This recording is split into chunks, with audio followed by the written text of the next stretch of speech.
bonjour encore, bonjour à tous, à toutes et à tous. Félicitations d'avoir trouvé la salle. C'était effectivement pas des plus simples. Donc je m'appelle Wojtek Janowski, je travaille à l'Institut Veblen, qui est une association, un think tank dédié à la transition écologique. Et j'ai donc le plaisir d'ouvrir effectivement cette première séance d'un cycle qu'on espère un cycle fructueux sur des débats sur les enjeux et les solutions de la transition écologique.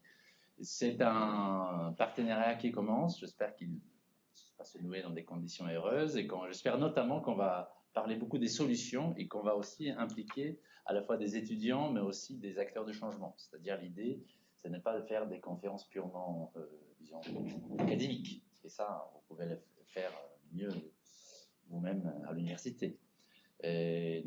Mais plutôt de faire venir des acteurs de changement qui viennent de la société civile, de la société politique peut-être, ça a discuté avec Marc, des syndicats, donc bref, des gens qui agissent quelque part au niveau du système économique, du système de gouvernance, et donc qui ont aussi une vision plus concrète de qu'est-ce que ça veut dire, parce qu'on peut longuement parler de tous les enjeux de la transition, des solutions. Il y a beaucoup de débats théoriques à mener. Nous, on est plutôt spécialisés dans le débat sur qu'est-ce que ça signifie la transition pour l'économie, pour la science économique, pour la pensée économique. Nous défions, nous combattons souvent les courants économiques dominants, mais en même temps, la transition, c'est surtout des enjeux pratiques. Donc la fiscalité, on est sans doute, c'est un des enjeux clés. Donc nous allons parler de ça aujourd'hui parce que cette séance est aussi organisée à l'occasion de la parution de ce numéro de l'économie politique qui vient d'apparaître sur justement sur une question plus large, puisque ce n'est pas uniquement la question de la fiscalité écologique, mais plutôt de notre modèle fiscal français, ou quelle forme il est aujourd'hui, qu'est-ce qu'il fait, qu'est-ce qu'il ne fait pas. Nous avons déjà parlé de ça cet après-midi. Mathilde Dupré, ma collègue de l'Institut Veblen, a participé à une émission sur France Culture, que vous pouvez podcaster. Entendez-vous l'écho, c'est ça, Entendez-vous l'écho, où ils ont parlé du même problème, mais d'une façon plus large, puisque c'était plutôt la taxation des super profits, qui sera peut-être évoqué ce soir aussi d'ailleurs. Donc un forum pour parler de la transition aussi sous forme pratique. Aujourd'hui, pour le faire, donc nous avons 4 invités. Je vous remercie beaucoup d'être avec nous. Donc dans l'ordre, dans l'ordre alphabétique, nous avons avec nous Anne Bringot. Merci Anne, qui est la coordinatrice des programmes au réseau Action Climat, donc une des ONG qui sont les plus en pointe dans la proposition de politique climatique, qui a un réseau aussi très actif qui évalue les politiques publiques. Et je pense que tu en toucheras un mot. Alors ensuite, toujours dans l'ordre alphabétique, Lucas Chancel, qui est économiste, tu enseignes à Sciences Po et tu gères ou co-diriges le World Inequality Lab, donc un grand spécialiste des inégalités environnementales. Je pense que tu vas sans doute en parler tout à l'heure. Mathilde Dupré, donc, que j'ai déjà introduite tout à l'heure, donc c'est la co-directrice de l'Institut Veblen, qui travaille beaucoup sur les politiques commerciales et la régulation des accords de commerce, mais qui intervient de plus en plus sur d'autres sujets. Et donc cet après-midi, c'est justement sur les sujets fiscaux. Et Mathilde, qui a contribué au dossier, finalement tu es la seule parmi les intervenants à avoir contribué au dossier, même avec deux papiers, un papier sur la fiscalité internationale et l'autre une proposition autour de la taxation de la publicité. C'est un sujet un peu oublié, mais qui commence à monter enfin, puisque quand on parle de la sobriété, on oublie souvent que nos modes de vie sont contraints aussi par un système culturel, pas uniquement un système économique réglementaire, mais aussi par un système culturel qu'il faudra changer. Donc, parmi les propositions qui se retrouvent dans ce dossier, il y a aussi une proposition sur de taxation. Voilà pour nos intervenants. Alors, je ne vais pas faire une longue introduction sur qu'est-ce que c'est une transition juste. Oh, pardon, mon Dieu, last but not least. Je suis carrément sorti du truc. Mon Dieu, que j'ai souvent vu à la chaire Énergie et Prospérité, mais vous êtes surtout économiste et professeur à l'université Dauphine. Et je pense que vous gérez un des programmes de la chaire Énergie et Prospérité. Non, c'est pas tout à fait ça. J'ai créé la chaire économie du climat en 2009 et j'ai donné la clé de la chaire économie du climat il y a 1 an à ma collègue Anna Kriti. Ah, très bien. Mais c'est pas la même que la chaire énergie et prospérité. Non, c'est pas la même. Il y a deux chaires. Bon, tu vas rédiger ça dans le. Gaël a essayé de nous copier avec quelques années de retard. D'accord. Excusez-moi. Non, mais je dis ça en toute amitié, naturellement. Excusez-moi. Enfin, ils n'ont pas le nombre de doctorants qu'on a. Alors, donc, dans l'ordre, maintenant pour vos interventions, je propose qu'on commence avec Lucas. Lucas, d'autant plus que tu m'as signalé que tu dois nous quitter un peu plus tôt, vers 19h30, c'est ça? Et en plus, puisque tu travailles beaucoup sur les inégalités environnementales, tu peux peut-être commencer justement par adresser un peu le tableau. Et l'idée, et ce que j'ai demandé à chacun des intervenants, c'est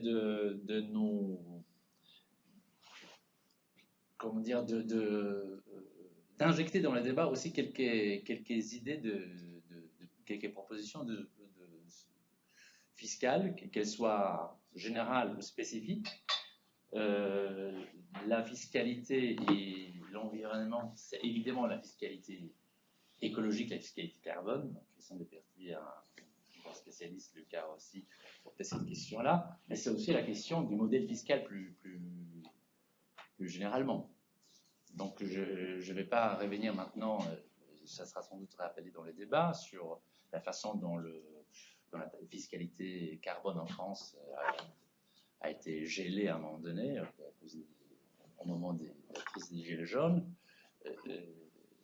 La fiscalité, c'est quelque chose qui préserve la société, qui protège la société, mais qui doit aussi transformer. Donc la question, c'est, aujourd'hui, chacun connaît la crise énergétique, la hausse des prix, c'est plutôt le mouvement inverse qu'on voit aujourd'hui.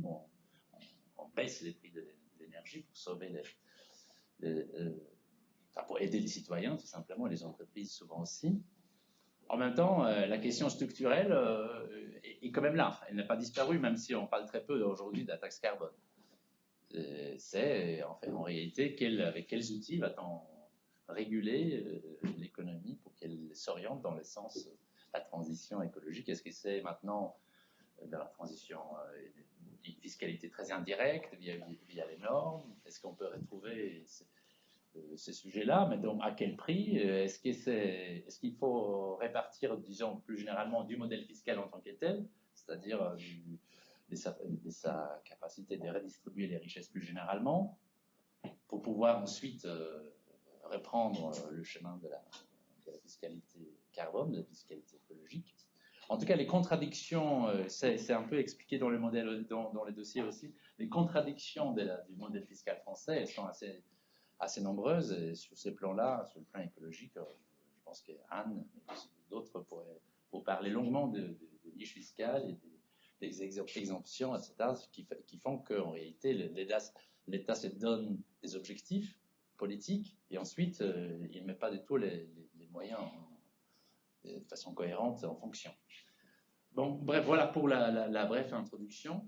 Donc, Lucas, si on peut commencer par toi, par peut-être 10, max 15 minutes pour dresser un peu déjà pour poser le décor de la fiscalité, de la consommation, des inégalités. Et ensuite, tu as beaucoup travaillé sur la fiscalité en général aussi. Donc, en réalité, je voudrais bien que tu finisses par dire, en fait, dans quel sens faudra-t-il faire évoluer les modèles fiscaux français pour que la transition juste puisse avancer, puisque aujourd'hui il y a un sentiment d'impasse. En tout cas, c'est le sentiment que beaucoup de gens partagent. Alors donc tu as au moins 10 minutes, max 15 minutes. Merci Wojtek, bonsoir à toutes et à tous. Et en fait, je vais, plutôt que terminer par ce que disait Wojtek, je vais même commencer par là, par dire que en fait, quand on pense la fiscalité carbone aujourd'hui en France, je pense qu'il faut vraiment penser la fiscalité dans son ensemble. Et que si on ne pense pas la fiscalité dans son ensemble, on a toutes les chances que des réformes ultérieures de taxes carbone se heurtent aux problèmes qu'on a déjà observés. Donc la fiscalité carbone en France, on le sait, c'est un peu le serpent de mer de la fiscalité française, avec des tentatives en 2001, 2009, 2013, 2018, sous des formes différentes, mais qui n'ont pas été très fructueuses, comme on le sait tous et toutes ici. Et finalement, l'exemple de 2018, qui est un petit peu le cas d'école de ce qu'il ne fallait pas faire. C'est-à-dire augmenter le prix du pétrole à la pompe, notamment pour des personnes qui n'ont pas d'alternative pour se déplacer, qui en plus du fait de ne pas avoir d'alternative, souvent ça a été des populations qui habitaient dans des bourgs, qui ont vu au cours des 30 dernières années les services de transport public se dégrader, donc moins de lignes de train, et en plus de ça, moins de services publics en général, donc absence d'alternative, des personnes souvent à moyens revenus, à bas revenus. On sait que la taxe carbone, c'est une taxe qui est régressive, c'est-à-dire qu'elle va peser plus dans le budget des plus modestes que dans le budget des plus aisés. Ça, c'est l'exemple de 2018, avec très peu de 2017-2018, avec très peu de ressources qui étaient réutilisées pour compenser les ménages vulnérables, donc très peu de compensation, et en même temps, dans le contexte d'une réforme fiscale qui, par ailleurs, faisait des cadeaux fiscaux très visibles et très importants à des ménages qui n'en avaient pas particulièrement besoin du fait de leur situation économique et patrimoniale. Donc c'est la suppression de l'ISF dans le même paquet de réformes fiscales qui concernait essentiellement le top 2% de la population française, et même plus précisément le top 1% qui concentrait l'essentiel des gains. Et donc le fait que la fiscalité carbone réalisée comme ça ne fonctionne pas, c'est pas forcément une surprise pour tout le monde. Et c'est pas faute pour les experts de ce domaine-là, comme Christian, comme Anne, comme beaucoup d'autres, depuis plus d'une dizaine d'années, de dire, voilà, si ça se passe à peu près comme ça, il y a à peu près toutes les chances que ça ne fonctionne pas. Les travaux qui ont été faits sur cette question de la fiscalité carbone quand même depuis 10-15 ans montrent que quand ça s'est bien passé, c'est soit que les taxes carbone étaient intégrées à des réformes fiscales plus larges, c'est-à-dire qu'en fait on va essayer de prendre en compte les gagnants et les perdants, compenser les perdants via d'autres modifications de la fiscalité. Donc on peut faire typiquement, voilà, en Colombie-Britannique, les Canadiens, ils réutilisent une partie des recettes de la taxe carbone pour reverser aux ménages modestes et aux ménages moyens, et avec une dégressivité de ce reversement, c'est-à-dire que les ménages les plus aisés ne retrouvent pas ce reversement compensatoire des recettes de la taxe. Et Colombie-Britannique, c'est quand même pas, à la base, c'est province du Canada qui n'est pas particulièrement très écolo, dans la mesure où il y a grosse production de gaz, grosse production de matières très, très carbonées. Donc, et pourtant, la taxe carbone a fonctionné, et puis elle a augmenté depuis une quinzaine d'années. D'autres exemples, le cas suédois, où la taxe carbone se fait dans une réforme fiscale plus large et finalement fonctionne. Et puis, je pense que ce qui est important, et ce qui a été aussi mis en avant par les travaux sur ces questions et par les expériences pratiques et concrètes, c'est que quand les gens n'ont pas d'alternative, bon bah, c'est très bien de mettre une taxe carbone, de rehausser le prix de l'énergie, mais si vous n'avez pas d'alternative, vous allez quand même utiliser votre voiture. Donc ça va être, la taxe carbone, elle va venir amputer sur votre budget, mais elle ne va pas avoir un effet positif sur la baisse sur les émissions de CO2. Donc la grande question, c'est comment est-ce qu'on crée les alternatives? Et c'est là que il me semble qu'aujourd'hui, quand on repense à cette question de la fiscalité carbone, quand on essaie de refaire le film de cette histoire-là en France, il me semble que en tout cas pour moi aujourd'hui, la priorité, c'est vraiment celle du développement des alternatives. Et puis ensuite, on pourra remettre un prix du carbone, mais il faut que les gens puissent choisir entre utiliser un mode de chauffage, un mode de transport carboné, et utiliser un mode qui serait moins carboné. Et pour ça, il y a un vrai déficit d'investissement en France sur la transition énergétique. Donc les données de l'Institut I4CE qui essaye de mesurer ça chiffrent ce déficit d'investissement dans la transition énergétique à 25-30 milliards par an. Donc il faudrait ajouter 25-30 milliards par an d'investissement public et privé pour réussir à atteindre les objectifs de notre stratégie nationale bas carbone. Donc c'est pas rien 30 milliards par an, 1,5, un petit peu moins d'1,5% du PIB. C'est pas non plus 100% du PIB. Donc on voit, on peut y arriver, mais c'est quand même des sommes conséquentes. Et là-dessus, il y a une vraie question. Tout ne sera pas financé par la puissance publique, mais une partie doit l'être. Une partie peut l'être par de l'endettement, mais tout ne peut pas l'être par de l'endettement. Donc, il y a une question fiscale basique. Comment est-ce qu'on finance ces dizaines de milliards ou plusieurs milliards d'euros d'investissement supplémentaires? Et là, on revient sur une question finalement assez simple. Voilà, c'est une question de fiscalité un peu classique. Sur qui on fait reposer cet effort fiscal supplémentaire, sachant que sur ces 30 milliards que j'évoquais à l'instant, là, je suis sur la mitigation, donc la baisse des émissions.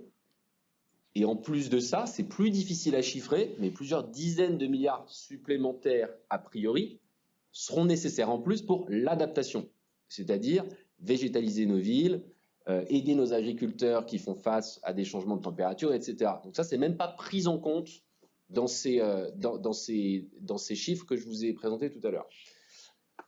Donc voilà, donc là, la question, on arrive sur une question fiscale plus générale. Comment est-ce qu'on finance un point de PIB environ, peut-être un peu moins, peut-être un peu plus? Et là, je pense que c'est toujours utile de se rappeler collectivement que même si la France, au niveau mondial, c'est un pays qui est relativement égalitaire par rapport au reste du monde, on est quand même dans une société où vous avez la moitié de la population qui ne possède presque rien, seulement 5% du total. 50% de la population française possède 5% du total de tout ce qu'il y a à posséder. C'est-à-dire que vous avez à peu près 7000 Français, le top 0,01% de la population, qui possèdent plus que ce que possède la moitié la plus pauvre.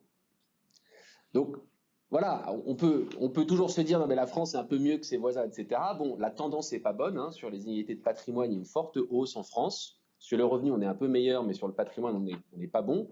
Et par ailleurs, face à cette inégalité de patrimoine qui est vraiment très forte, et à ces nouveaux besoins de financement, il me semble que c'est difficile d'évacuer la question de la modernisation de l'impôt sur le patrimoine.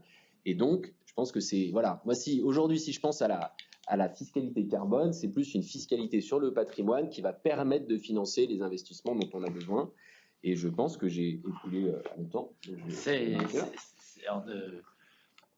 Tant mieux, comme ça on a plus de temps pour le débat. Merci d'avoir. Non, j'ai rebondi tout de suite sur le. Bon, il y a un papier de Guillaume Allègre sur la fiscalité, sur la réforme des droits des successions, qui propose justement de taxer plutôt les plus-values, mais sans aucun oubli, sans aucun effacement des plus-values passées, ce qui serait une vraie réforme en France, mais il discute aussi pourquoi la France n'arrive pas à réformer l'héritage. Pourquoi il y a tant de blocages politiques à tous les niveaux. Chaque fois qu'on y touche, un président dit tout de suite non, on ne veut pas qu'on y touche. Emmanuel Macron en est un exemple. Mais il y a eu beaucoup de débats au sein de la majorité actuelle aussi, où certains proposaient une réforme, et ça s'est pas fait. Mais est-ce que tu penses que ça suffira en termes de recettes supplémentaires, une réforme de l'héritage pour financer les 30 milliards dont on sait que c'est une estimation à minimum? Parce qu'il faut, ne serait-ce que du point de vue de la cohésion sociale, est-ce qu'il faut d'autres réformes qui te paraissent importantes? Alors, pour répondre à la question sur la fiscalité de l'héritage, il me semble qu'elle est importante, nécessaire, mais elle est clairement pas suffisante. C'est-à-dire que la taxation du patrimoine type ISF, c'est une autre forme de fiscalité sur le patrimoine qui est tout aussi nécessaire. Attendre 80, enfin toute une génération avant de redistribuer une partie du patrimoine, et pas forcément, c'est pas la seule manière qu'on a, les outils dont on dispose. Typiquement en France, on a déjà un impôt, en fait, on dit on a supprimé l'impôt sur la fortune, en fait, on a un impôt sur le patrimoine des classes moyennes qui s'appelle la taxe foncière, qui pèse 40 milliards par an, qui est très injuste. Puisque si vous êtes propriétaire accédant, vous n'avez pas encore remboursé tout votre emprunt, que vous avez un bien de valeur de 400 000 euros et que vous avez 300 000 euros de dette à la banque, votre voisin, lui, a remboursé son emprunt propriétaire à 400 000 euros, va payer le même taux que vous. Ce qui est vraiment, là, il y a un problème de justice fiscale assez clair, assez évident. Et donc, quand on parle de modernisation de l'impôt sur le patrimoine, ça inclut aussi cette question de moderniser la taxe foncière pour la rendre plus juste, mais finalement, l'inclure dans ce nouvel impôt sur le patrimoine, donc avec le patrimoine immobilier, le patrimoine financier. Il n'y a aucune raison de taxer de manière différente le patrimoine financier et le patrimoine immobilier, d'autant plus que, en fait, tout en haut de la distribution des patrimoines, ce que vous possédez, c'est à 90-95% du patrimoine financier. Donc, supprimer l'impôt sur le patrimoine financier et garder l'impôt sur le patrimoine immobilier, c'est la réforme de la transformation de l'ISF en IFI, c'est essentiellement c'est retirer l'impôt sur les très très très riches, mais le garder sur ceux qui sont un petit peu en dessous. Et donc, pour répondre à la question de Vostek, récupérer 1 point à 2 points de PIB supplémentaires sur le patrimoine semble aujourd'hui tout à fait faisable. Quand on regarde le stock de patrimoine, quand on regarde les besoins actuels, la difficulté de prélever plus sur les classes moyennes et les classes populaires, pour moi, l'équation, elle est relativement simple. Peut-être dernier point avant de conclure, sur la question de la taxe carbone, l'objectif initial, tel que pensé par les économistes, et je pense que mes collègues pourront compléter ensuite, c'est d'augmenter le prix du carbone. Mais en fait, c'est d'augmenter le prix relatif du carbone, relatif à celui des alternatives. Donc une manière d'augmenter ce prix du carbone, c'est de faire la taxe carbone telle qu'on l'avait présentée précédemment, mais une autre manière, c'est baisser le prix des alternatives. Et ça, on peut le faire avec des subventions, avec de la réglementation. On peut le faire aussi avec des investissements. Donc je pense que là, aujourd'hui, ce que j'ai essayé de défendre, c'est plus, si on voit qu'il y a un blocage pour augmenter le taux de la taxe carbone, il y a beaucoup d'autres choses qu'on peut faire et potentiellement qui pourront nous faire avancer plus rapidement. D'ailleurs, c'est la logique qui a été prise par les Américains dans leur Inflation Reduction Act de cette année, qui est en fait essentiellement une loi climat, qui porte mal son nom, mais qui dit, bon, bah, en fait, il y a une impasse un peu politique sur le taux de taxe carbone, on va faire de la subvention à gogo, et ça va baisser le prix des alternatives au carbone. Voilà. Merci Lucas. Effectivement, en t'écoutant, j'ai retrouvé les chiffres. Donc Guillaume Allègre a donné une estimation en partant d'un prélèvement forfaitaire de 19%, sur les plus-values réalisées. Donc, il est arrivé à 29 milliards de recettes fiscales en France. Mais alors, donc, tu dis, en résumé, qu'il y a beaucoup de choses qu'on pourrait faire, mais donc, je me tourne vers toi maintenant. Anne, est-ce que l'État le fait? Question un peu rhétorique, mais ça te permettra sans doute de parler aussi de votre dernier panorama. Oui, tout à fait. Alors, le RAC, à l'époque de la crise des Gilets jaunes, a été très impliqué dans le débat sur comment sauver la taxe carbone via des constructions justement plus progressives, plus redistributives. Bon, la bataille, je ne sais pas si elle a été perdue, elle n'a peut-être même pas eu lieu finalement, je ne sais pas. Mais en tout cas, on en est là aujourd'hui. Mais alors déjà, que dit votre panorama d'un point de vue la fiscalité environnementale, et comment tu vois-tu ce que Lucas a déjà dit, c'est sans doute le passé et l'avenir de la taxe carbone sera sans doute le thème de fond de notre soirée. Ouais. Je n'y échappe pas non plus. Alors, donc, pareil, 15 minutes.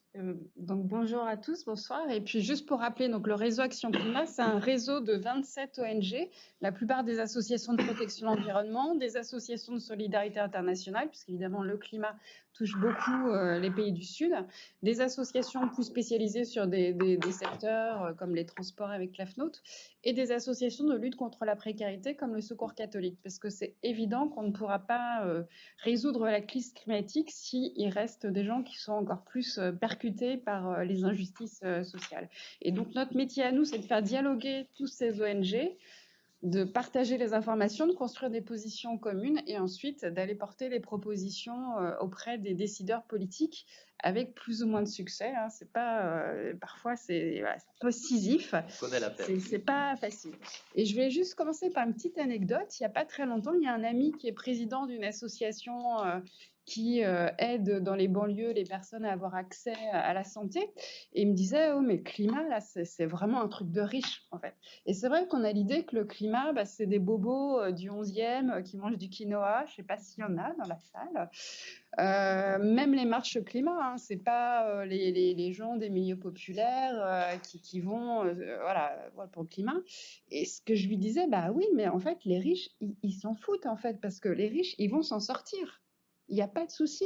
Quel que soit le changement climatique, les riches, ils sont déjà en train de se prévoir des super palaces en Nouvelle-Zélande où ils auront... Enfin, voilà.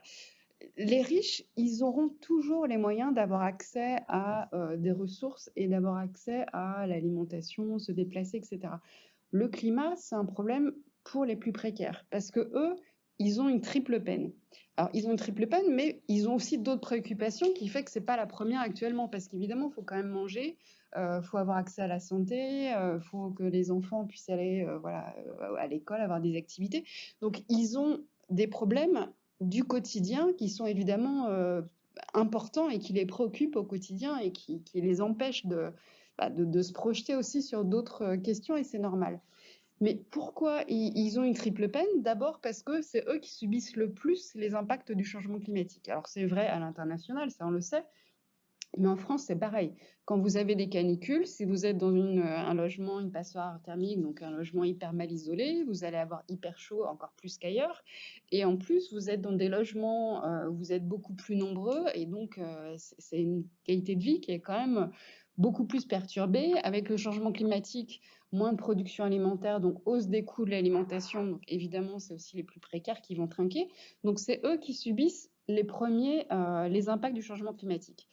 Deuxième peine, c'est eux qui subissent les politiques de lutte contre le changement climatique. S'il y a une taxe carbone, effectivement, comme le disait Lucas, si vous n'avez pas d'alternative, vous êtes juste face à des prix qui augmentent et vous, en plus, on vous traite de pollueurs et vous ne pouvez rien faire. C'est pareil avec les zones à faible émission, les ZFE. On voit que c'est l'opposition parce que si on ne met pas des alternatives, pour les gens qui ont une vieille voiture et qui n'ont pas les moyens de changer et qui n'ont pas d'alternative à la voiture, certains non, hein, mais voilà, c'est quand même difficile à vivre. Et triple peine, ils n'ont pas accès aux solutions. Qui actuellement peut se payer une voiture électrique, sachant qu'en plus les constructeurs ne font que des gros véhicules électriques, c'est les plus riches. Qui a les moyens d'isoler son logement? Finalement, c'est les plus riches. Donc les plus riches, ils ont les moyens d'investir pour après payer moins. Parce qu'une fois que vous avez un véhicule électrique, vous le branchez chez vous, ça ne coûte rien.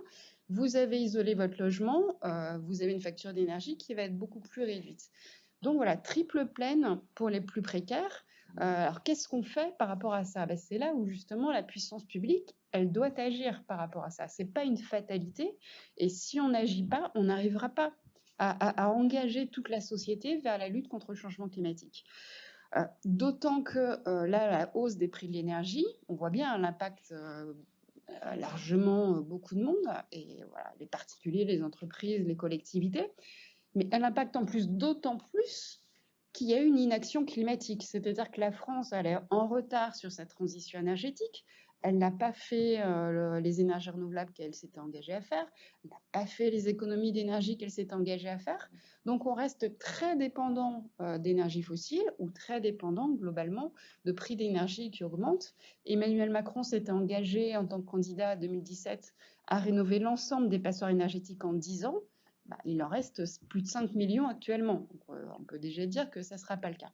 Donc, tant que ce n'est pas fait, on reste dépendant de factures d'énergie qui sont excessivement lourdes. Donc, qu'est-ce qu'il faut faire? Effectivement, d'abord, lutter contre la précarité. Ça, c'est la première priorité. Et ce que fait le gouvernement, c'est des aides, enfin ce qu'il a fait, il est en train de changer, c'est des aides par exemple pour le carburant pour tout le monde, 30 centimes, mais y compris pour les plus aisés. Or, ce sont les 10% les plus aisés qui ont profité 2 fois plus que les 10% les plus pauvres. Pourquoi? Parce que les plus aisés ont des plus grosses voitures qui consomment plus et ils font plus de kilomètres. Donc en fait, on a donné beaucoup d'argent public pour des gens qui n'en avaient pas besoin. On a en plus enlevé un signal prix qui aurait plutôt peut-être incité ces gens-là qui ont des moyens à changer de véhicule ou à trouver un autre moyen de transport. Donc on n'a pas du tout orienté. Ce qu'il faut, c'est flécher davantage l'argent public vers les ménages qui en ont vraiment besoin, donc plutôt les bas revenus, ce qui n'a malheureusement pas été fait. Alors après, on parle de chèque énergie, chèque carburant, chèque alimentaire, etc. On en est arrivé dans des discussions Réseau Action Climat à se dire c'est trop compliqué. À la fin, les gens, ils ont plein de tuyaux, ils savent plus à qui s'adresser et finalement, ils n'ont pas accès à tout ça. Et donc, la demande du Réseau Action Climat, maintenant, c'est une hausse des bas salaires et des minima sociaux parce que globalement, les gens qui ont des difficultés pour les carburants ou le chauffage ou l'alimentation, c'est un peu les mêmes. Et donc, globalement, on a un problème en France, c'est qu'on a des gens qui ont des bas revenus et qui ne peuvent pas simplement avoir accès au minimum d'alimentation ou à se chauffer. 12 millions de personnes qui ont en précarité énergétique, c'est quelque chose qui ne devrait pas exister dans un pays comme la France.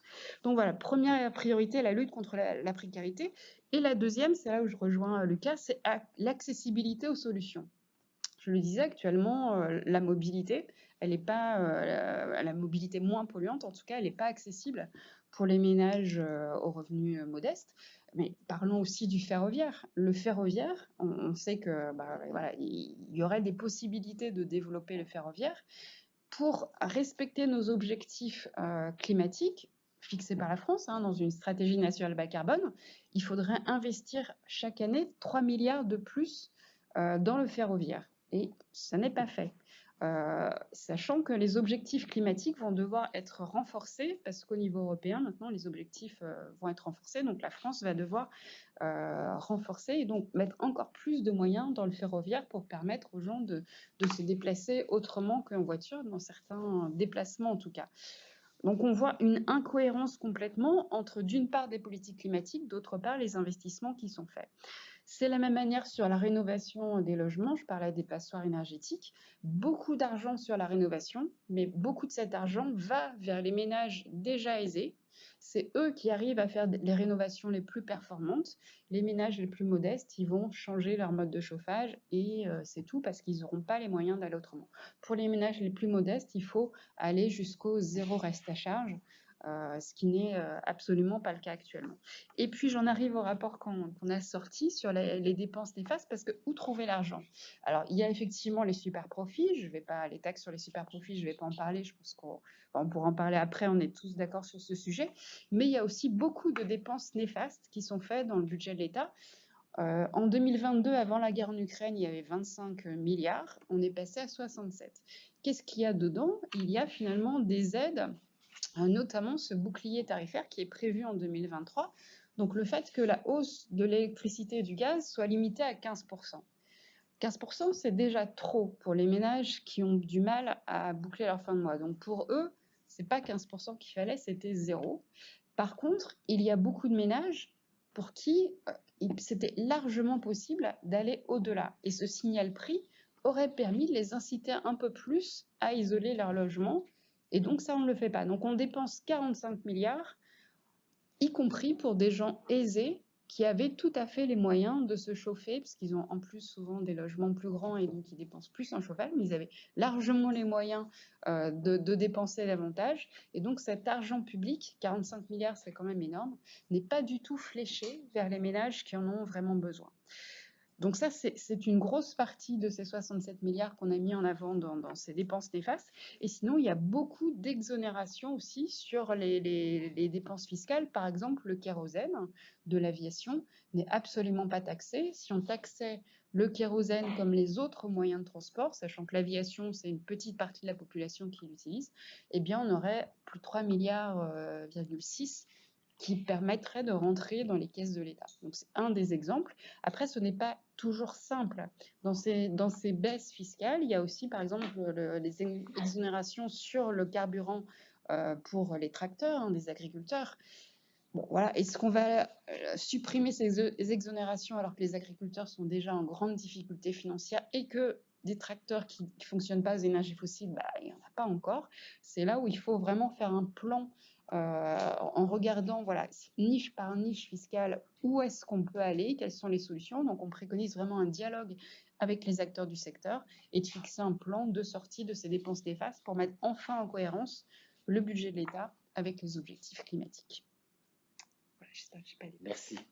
Merci. Alors, Christian, à vous de nous dire maintenant que faire.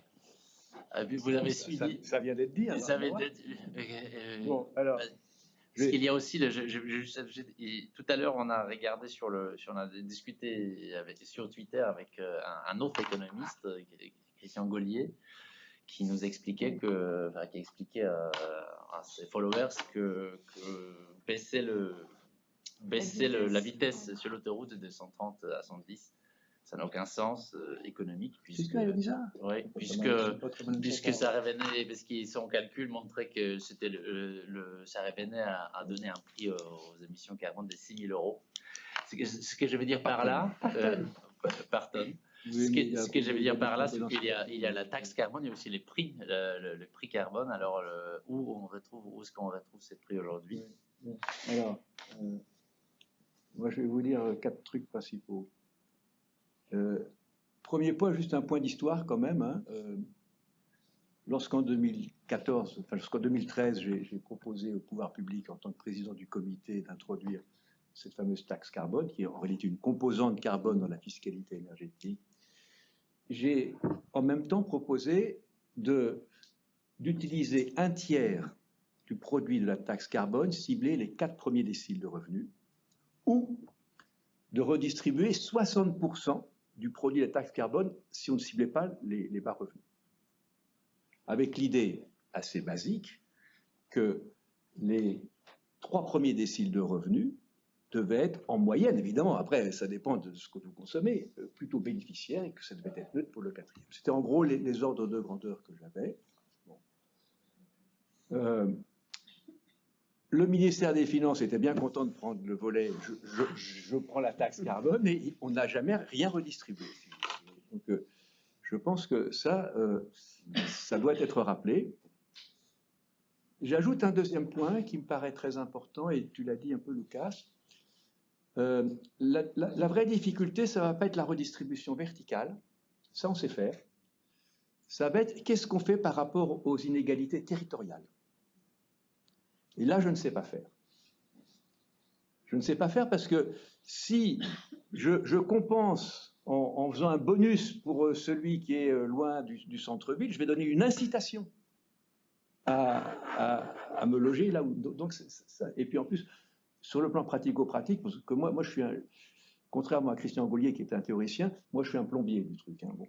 Donc c'est important la plomberie en matière fiscale. Donc, si vous faites une compensation ciblée en fonction du lieu de résidence, vous allez immédiatement avoir 2 ou 3 millions de gens qui payent des impôts qui vont changer de domiciliation fiscale. Il faut faire attention. Donc ça, c'est le premier point. Alors qu'est-ce qu'on pourrait faire? Bon, moi j'ai fait, lorsqu'on a eu, je ne sais pas, les dernières présidentielles, je crois, il y a eu un journal qui nous demandait nos propositions fiscales. Donc moi j'ai proposé la chose suivante. Hein. Évidemment, on remet sur la table la taxation du CO2 pour l'aspect énergie fossile, mais je couple ça avec une réforme de la fiscalité directe. Et je modifie la fiscalité directe par les deux bouts. Je mets un revenu minimum universel, dans lequel je peux avoir une composante énergétique que j'augmente à mesure que j'augmente ma taxe carbone. Et puis évidemment, j'ai une progressivité de l'impôt sur le revenu qui doit être beaucoup plus élevée, puisque ça fait à peu près 3 décennies que tous les ministres des Finances qui arrivent disent ben non, il faut réduire la pression fiscale. Alors évidemment, le problème, c'est qu'il n'y a pas un homme ou une femme politique qui prend cette proposition aujourd'hui, y compris dans les partis politiques qui autrefois étaient plutôt moteurs sur la tarification carbone, y compris un certain nombre de politiciens plutôt amis dans des milieux, je ne vais pas rentrer dans les détails. Bon. Donc il n'y a pas du tout d'appétit politique aujourd'hui pour ça en France, nulle part, je ne l'ai pas trouvé. Bon. Heureusement, on a l'Europe. Et à mesure qu'on est en train de rester sur un faux plat, et je pense qu'on va pas, je ne vois aucune possibilité de réintroduire cette tarification carbone. Heureusement, le système d'échange des quotas est dans une phase d'accélération et il y a des choses un peu importantes qui s'y font. Je ne vais pas développer maintenant, mais alors, deuxième point, ce que je rejoins complètement ce que vient de dire Anne. Bon, il y a quand même des choses qu'on pourrait faire, c'est de supprimer les taxes carbone négatives que sont les subventions aux énergies fossiles. Si vous voulez. Ça, c'est... Et bon, tout ce que tu as dit sur le bouclier tarifaire, c'est une évidence. On va être, cette année, on va pulvériser tous les records d'aide aux énergies fossiles. Mais c'est un point inimaginable. Et c'est pas vrai qu'en France, c'est vrai partout. 3, sur la taxe sur les super profits, bon, moi j'ai fait un petit papier dans les Échos ça m'a bien amusé de le faire. J'ai calculé la taxe carbone implicite que représentait le prix de l'électricité et le prix du gaz en Europe, en prenant alors j'ai fait le truc en prenant le point le plus bas avant l'invasion de l'Ukraine et puis le point le plus haut, parce qu'on a rebaissé depuis. Bon, ça fait quand même une taxe carbone implicite de 1 000 € la tonne de CO2, si je prends les points. Ça veut dire que on a quelque part injecté chez un certain nombre d'acteurs économiques les revenus de ce qu'aurait été une taxe carbone de 1 000 €. Vous voyez, donc évidemment, il faut taxer les super profits, mais le problème, c'est comment, si vous voulez. Donc la meilleure façon, ça aurait été évidemment de mettre une taxe carbone, de la redistribuer. Voilà. Dernier point sur lequel je voudrais insister. Oui, je reviens en arrière, excusez-moi. Sur l'idée de coupler la tarification carbone avec la fiscalité directe, c'est ce qui explique le résultat suédois. Puisque dès 1991, l'introduction de la taxe carbone en Suède se fait dans le cadre d'une réforme générale de la fiscalité qui n'a pas du reste comme objectif d'augmenter le poids de la fiscalité, mais plutôt de le réduire à l'époque, mais dans lequel on redistribue complètement la fiscalité directe, la TVA et la taxe carbone. La Colombie-Britannique, c'est pas aussi brillant, je crois, que tu l'as dit, Lucas, parce que bon. Alors, et surtout, c'est pas eux qui produisent le gaz, c'est les voisins. Alors, le dernier point, c'est le champ sur lequel on discute. Bon, moi, je crois que la tarification carbone, c'est valable pour la partie énergétique. Mais le climat, c'est pas uniquement l'énergie. Il y a aussi ce que j'appelle, il y a le carbone fossile, mais il y a le carbone vivant. Il y a toutes les incitations économiques qu'il faut avoir sur comment est-ce que je peux faire en gros la transition agroécologique, mais au sens large du terme, avec la forêt, l'océan, etc. Et là, la taxe carbone, ça ne marche pas du tout. Ça ne marche absolument pas. Ça peut même être terriblement contre-productif. Parce que si vous voulez gérer, par exemple, la forêt tropicale à partir du prix du CO2 basé sur des valeurs énergétiques, vous allez tout simplement raser la forêt tropicale pour mettre des taillis à courte rotation. Pareil sur la forêt du Tronçaire, si vous voulez, avec les chênes centenaires. Donc, surtout le volet agroécologie et biodiversité, bon, c'est assez d'actualité. Là, la tarification carbone ne fonctionne pas, peut même être très contre-productive. On a une petite fiscalité qui pourrait se mettre en place, mais c'est vraiment pas commode, sur un certain nombre d'intrants agricoles qu'il faudrait. Mais là, on revient sur la difficulté. Les gars ne sont pas toujours déjà bien dans l'agriculture. Si tu leur colles une taxe, c'est pas très bon. Mais je crois surtout c'est la question de comment est-ce qu'on peut tarifer la valeur écosystémique, la valeur des services écosystémiques. Et ça, c'est, je crois, une question qui va devenir de plus en plus importante. Parce que la transition énergétique, elle a démarré, si vous voulez. Bon, alors, on n'est peut-être pas en bourrique, etc. Bon, moi, je pense que l'accélérateur, ça va être les rapports de coût entre le renouvelable et le fossile, et le nucléaire. Mais sur la transition agroécologique, là, on n'a pas beaucoup de leviers. Et comment rentrer dans les incitations économiques, la valeur des services écosystémiques, c'est un point très important. J'ai une dernière remarque à faire, et je me tais. C'est que je crois que limiter la question dans le financement de la transition énergétique à la question du financement des investissements me paraît extraordinairement réducteur. Le vrai coût, enfin le coût le plus compliqué à gérer dans la transition énergétique, ce n'est pas le coût de l'investissement, c'est le coût du désinvestissement. La transition énergétique nous oblige à effectivement investir dans de l'efficacité énergétique, de l'énergie décarbonée, mais elle nous oblige surtout à désinvestir extrêmement rapidement de tous les actifs économiques qui sont liés à la production, à l'utilisation de l'énergie fossile. Et ça, on ne sait pas faire, et ça, c'est pas du tout provisionné dans les politiques publiques. C'est quoi? Je vous donne un exemple concret, deux exemples concrets. Un premier exemple en France.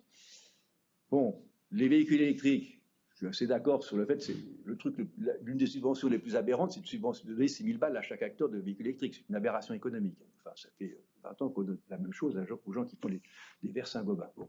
Mais le problème qui va se poser, c'est pas uniquement de construire les méga usines de batteries du côté de Douai ou ailleurs, c'est qu'est-ce que je fais des fonderies. Vous avez 52 fonderies en France, elles travaillent à 80% pour des moteurs thermiques. Comment je reconvertis ce capital? Ça, c'est pas provisionné. J'ai un autre exemple qui est plus récent.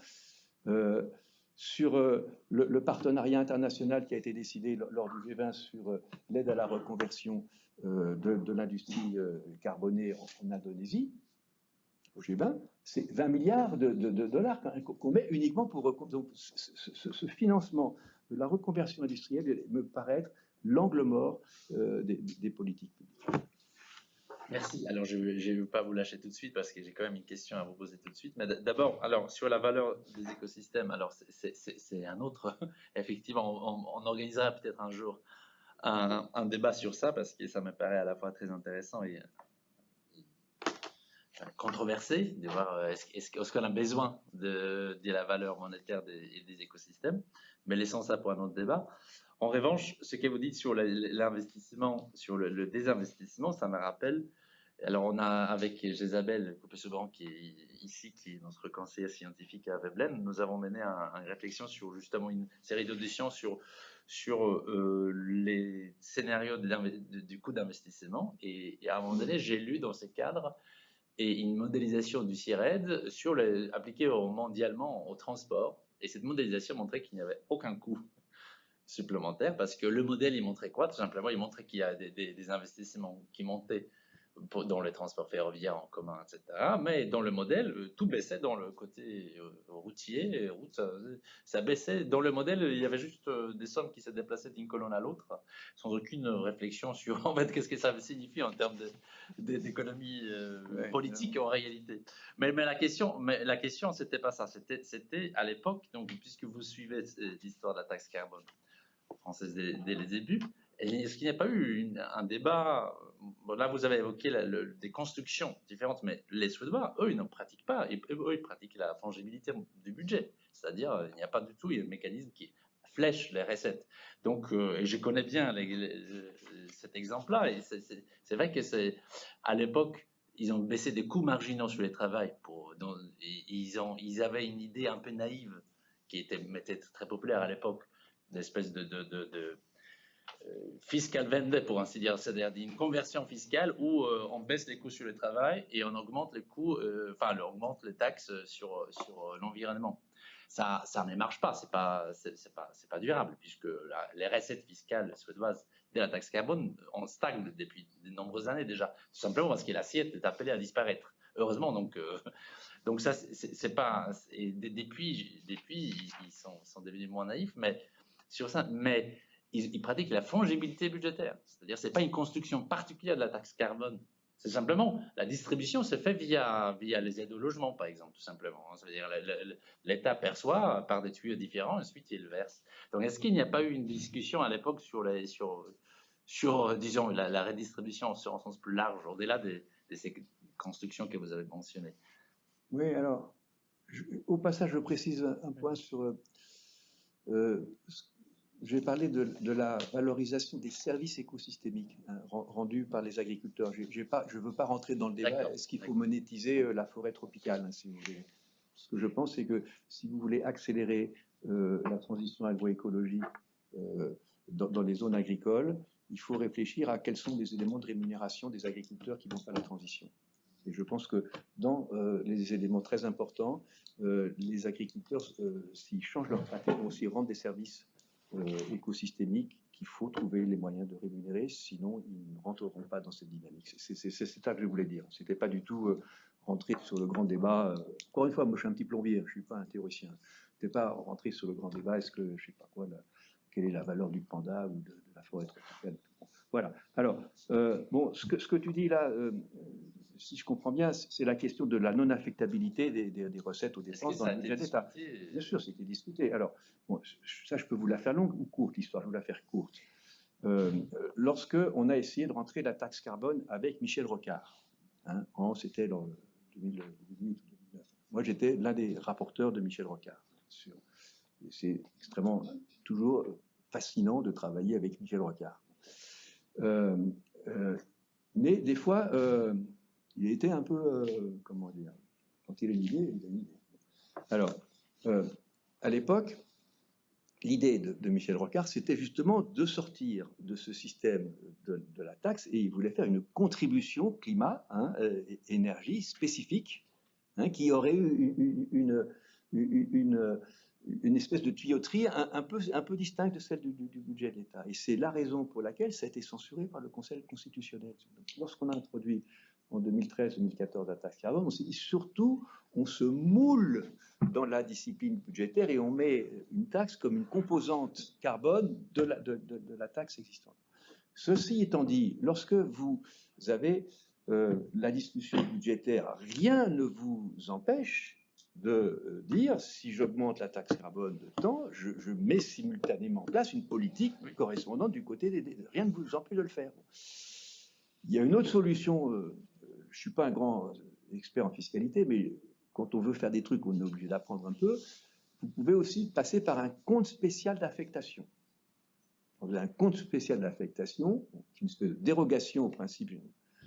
Alors moi, je déconseillerais fortement de faire des comptes spéciaux d'affectation pour la taxe carbone, parce que ce truc-là, au bout d'un moment, je ne sais pas trop comment les députés votent, mais en gros, c'est devenu une espèce de compte de soutien à la dette d'EDF, quoi, mais chaque fois que l'EDF perd un peu trop de milliards avec les nucléaires, les réacteurs qui ne savent pas faire fonctionner, toc, on augmente le compte d'affectation. Je ne pense pas que ça donne beaucoup de transparence. Moi, je pense qu'on peut parfaitement gérer politiquement une augmentation de la taxe d'un côté, des recettes ciblées de l'autre. Je pense que le meilleur système serait d'intégrer ça avec un nouveau système fiscal où on aurait un revenu minimum d'existence et une composante énergétique qu'on pourrait augmenter à mesure que le prix du CO2 augmente. Lucas, tu voulais... Juste un tout petit complément sur la Suède. On en a parlé, on a un peu décrit la réforme. Je pense qu'il faut aussi rappeler qu'en Suède, à partir des années 80, il y a des investissements très importants qui sont faits dans les réseaux de chaleur urbains notamment, et qui permettent, encore une fois, la possibilité de se décaler d'une source carbonée vers une source non carbonée. Et donc c'est aussi pour ça que la taxe, finalement, quand elle est introduite, elle est aussi moins dolore. Pour les raisons dont on a discuté, mais aussi parce qu'il y a des alternatives, en tout cas sur le chauffage. Oui, mais même avant, à vrai dire, ils ont commencé avec le deuxième choc pétrolier. Donc, ils avaient déjà toutes les années 80 derrière eux. Alors, Anne, et ensuite, on va donner... Ouais, juste rapidement sur la taxe carbone. Avant le mouvement des Gilets jaunes, nous, on savait que ça allait exploser. Les députés LR étaient à fond remontés et on savait que ça allait exploser. On allait voir Bercy en disant il faut absolument que vous utilisiez une partie de ces fonds pour aider les ménages qui vont être bloqués ou qui vont pas pouvoir supporter cette hausse. pour leur donner des solutions. Et ils nous répondaient, c'est pas un souci, en fait, on compense avec une baisse du coût du travail. Effectivement, ils avaient mis en place ce système. Simplement, pour les gens, c'est totalement illisible. Une différence sur un net, sur une fiche de paye, c'est quand même pas simple à comparer avec un prix du carburant qui, on sait que ça marque beaucoup les esprits. Voilà. Et le côté, on ne peut pas affecter les recettes, là, on voit que sur le bouclier tarifaire, on nous annonce un montant net de, je crois que c'est 9 milliards, alors qu'en fait c'est 45 milliards, mais ils ont déduit les recettes venant des renouvelables qui rapportent plus de 31 milliards à l'État en global. Plus EDF maintenant, je pense. Plus 5 EDF milliards, oui. de recettes d'EDF parce que c'est globalement tous les producteurs de renouvelables qui, comme ils ont des contrats à un tarif fixe, comme le prix de marché, voilà, comme le prix de marché est très élevé maintenant, en fait, ils redonnent de l'argent à l'État. Donc voilà, on voit que dans certains cas, on s'est affecté quand même aussi. Et là-dessus, tous les travaux qui font des enquêtes auprès des citoyens pour savoir dans quelles conditions vous seriez prêt à payer une taxe carbone montrent vraiment que l'affectation de la taxe pour soit investir dans les énergies vertes, soit compenser les ménages, c'est vraiment l'un des critères principaux qui permet aux gens d'accepter une taxe. Donc, ça, c'est aussi un résultat assez fort des enquêtes réalisées depuis une dizaine d'années sur le sujet, en France et ailleurs. Ouais. Alors Mathilde, juste en passant sur ce sujet-là, pour le coup, le gouvernement a su voir les surprofits ou les super profits des renouvelables, puisqu'ils ont négocié avant l'été le déplafonnement justement des remboursements qu'allaient faire ces acteurs-là de la filière renouvelable à l'État, en voyant bien que justement il y avait une manne financière. Et donc ça s'est passé avant le débat sur qu'est-ce que sont les super profits, on ne sait pas ce que c'est, etc. Et jusqu'à ce que l'Europe commence à apporter un début de réponse. Et ça donne une situation paradoxale où effectivement, du coup, on a des super profits des renouvelables qui financent un bouclier tarifaire fossile. Et c'est exactement le genre de situation dans laquelle on ne désire pas être et qu'il faut réussir à sortir le plus vite possible. Donc du coup, la transition est toute faite, puisque c'est à toi c'était justement à toi de prendre la parole. Alors tu peux ouvrir encore l'horizon puisque tu as contribué sur deux thèmes différents au dossier, ou bien tu peux commenter et prolonger la discussion qu'on a eue. Non, mais alors un premier commentaire un peu général, c'est que on se retrouve quand même dans une situation politique un peu bizarre où on a interprété le fait qu'il y avait une révolte fiscale avec les gilets jaunes qui en plus faisait suite aux bonnets rouges, aux pigeons, etc. Et donc il y aurait une érosion du consentement à l'impôt, ou un ras-le-bol fiscal comme on dit certains, et donc il fallait essayer de réduire les impôts, alors même que la demande des Gilets jaunes, elle n'était pas celle-là. Elle avait un objet précis sur la taxe carbone, mais il y avait aussi une demande très forte de services publics et un motif d'insatisfaction important aussi sur la fin de la suppression de l'ISF. Donc, de ce point de vue-là, on voit que la demande était, en tout cas telle qu'elle était exprimée, un peu différente de la traduction politique qu'elle a trouvée depuis. Et peut-être après, sur les deux sujets sur lesquels moi j'ai contribué, effectivement, il y a un autre angle important de notre point de vue de la justice fiscale qui est de continuer à déployer des efforts importants pour lutter contre l'évasion fiscale, parce que ça reste quand même un sujet clé pour l'équilibre d'ensemble et l'architecture d'ensemble du système fiscal. Ça concerne pour le coup tous les pays, hein, pas que la France, mais on n'est pas encore, malgré des annonces et des annonces depuis notamment la crise financière, on n'est pas du tout au bout du chemin.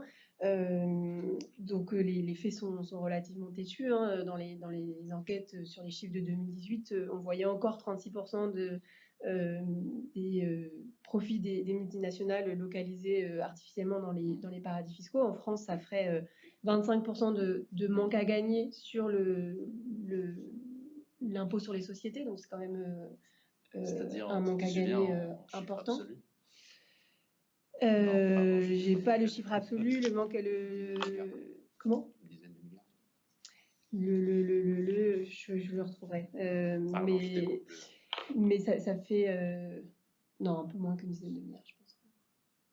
Moi, j'ai un truc. Bon, bah, je vais- Et de ce point de vue-là, il y a eu une avancée importante l'année dernière avec un accord qui a été annoncé en grande pompe, dont vous avez certainement tous entendu parler, au niveau qui a été piloté par l'OCDE, avec l'instauration d'un taux effectif minimum d'imposition à 15% sur les entreprises multinationales. C'est quelque chose qui doit maintenant faire l'objet d'une mise en œuvre, ce qui ne va pas sans mal, puisque au niveau de l'Union européenne, il faut une unanimité des États membres pour avancer en la matière. Et c'est toujours le moment que choisissent certains des États membres pour essayer de négocier des choses, parfois même sur des sujets qui n'ont rien à voir avec la fiscalité en l'occurrence. Et puis le diable se cache dans les détails, c'est-à-dire que les entreprises en profitent évidemment pour demander des exonérations, des exemptions et pour essayer de modifier à la marge la façon dont ce taux pourrait être appliqué. Mais donc ça, c'est quand même un élément qui pourrait changer la donne, même si le taux qui a été retenu était bien moindre que celui qui était proposé, notamment par les États-Unis, dans la phase finale des négociations. Et il y a par contre des choses où on voit des à-coups. J'en veux pour preuve aussi ce qui s'est passé à la fin du mois de novembre, une décision de la CJUE qui met un coup d'arrêt à des avancées qui avaient été gagnées à l'échelle européenne sur la transparence des propriétaires réels des entreprises. Et la Cour de justice de l'Union européenne a dit que le registre centralisé qui devait être accessible au public dans les différents pays sur les propriétaires réels des entreprises, en fait, c'est une intrusion trop forte, enfin, comment dire, une limitation trop forte à la liberté et aux droits des investisseurs. Et donc, il fallait revenir en arrière sur ce sujet-là. Donc, ça, on verra comment les États s'en dépatouillent, mais on voit que voilà, c'est un dossier sur lequel il faut absolument rien lâcher et continuer à trouver les voies et moyens pour essayer de récupérer ces recettes fiscales qui sont là aussi des recettes très, très importantes. Mais le sujet sur lequel je voulais vraiment revenir ce soir, c'est effectivement une étude qu'on a publiée récemment avec l'association Communication et Démocratie, qui porte sur la publicité. Parce que on parle beaucoup de sobriété depuis cette rentrée en France, en tout cas c'est rentré dans le vocabulaire du gouvernement, mais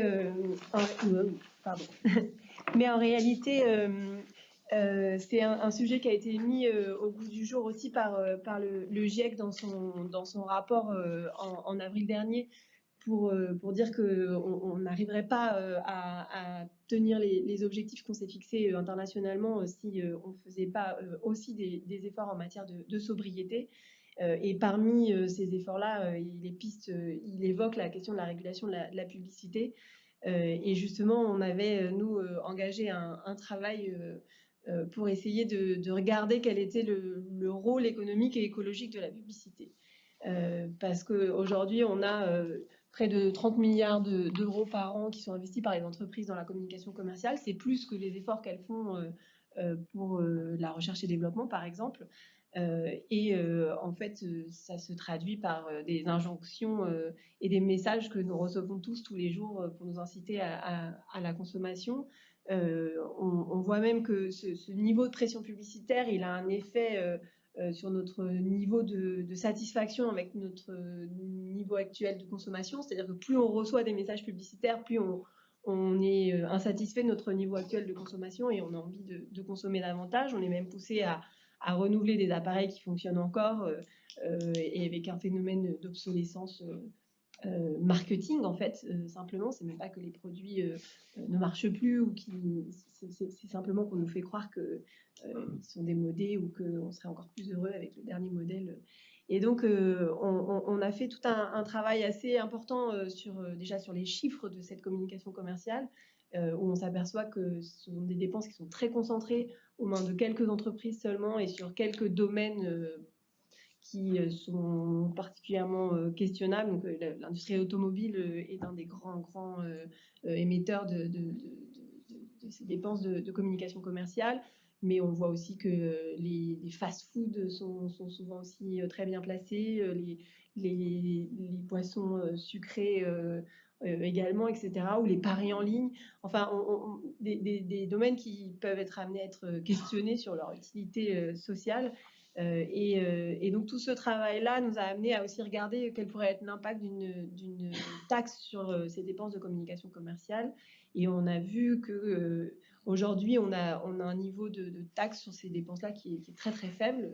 On a essayé de le reconstituer. Alors c'est un peu compliqué parce que c'est des taxes qui sont assez éparses, mais on a jugé qu'on était à peu près à 2,5% de taxes sur ces dépenses de publicité. Et donc, si on montait par exemple à 8% sur le volet publicité et relations publiques, on pourrait avoir un effet assez significatif sur la baisse de la pression publicitaire, une baisse d'environ 13%.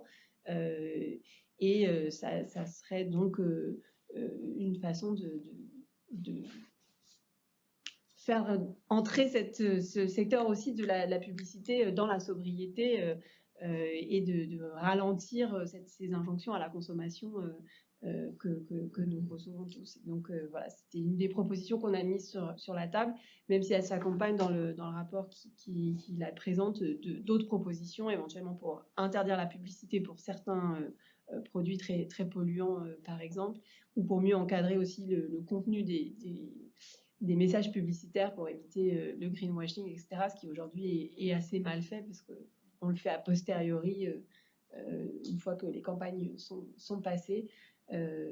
Voilà, mais il me semble que c'est un sujet qui est insuffisamment discuté. Il a été mis sur la table déjà au moment du Grenelle de l'environnement, mais à l'époque, les mesures avaient simplement mis sur pied les premières règles contre le greenwashing, mais qui montrent leurs insuffisances aujourd'hui. Ensuite, il y a eu des propositions, notamment de la Convention citoyenne pour le climat, qui s'est emparée de cette question-là. Mais c'est vrai qu'elles ne se sont pas traduites dans la loi qui a suivi par des vraies interdictions dans ce domaine-là. Et donc, c'est un débat qui nous semble important de continuer de nourrir pour pouvoir aboutir sur des vraies décisions dans un futur proche.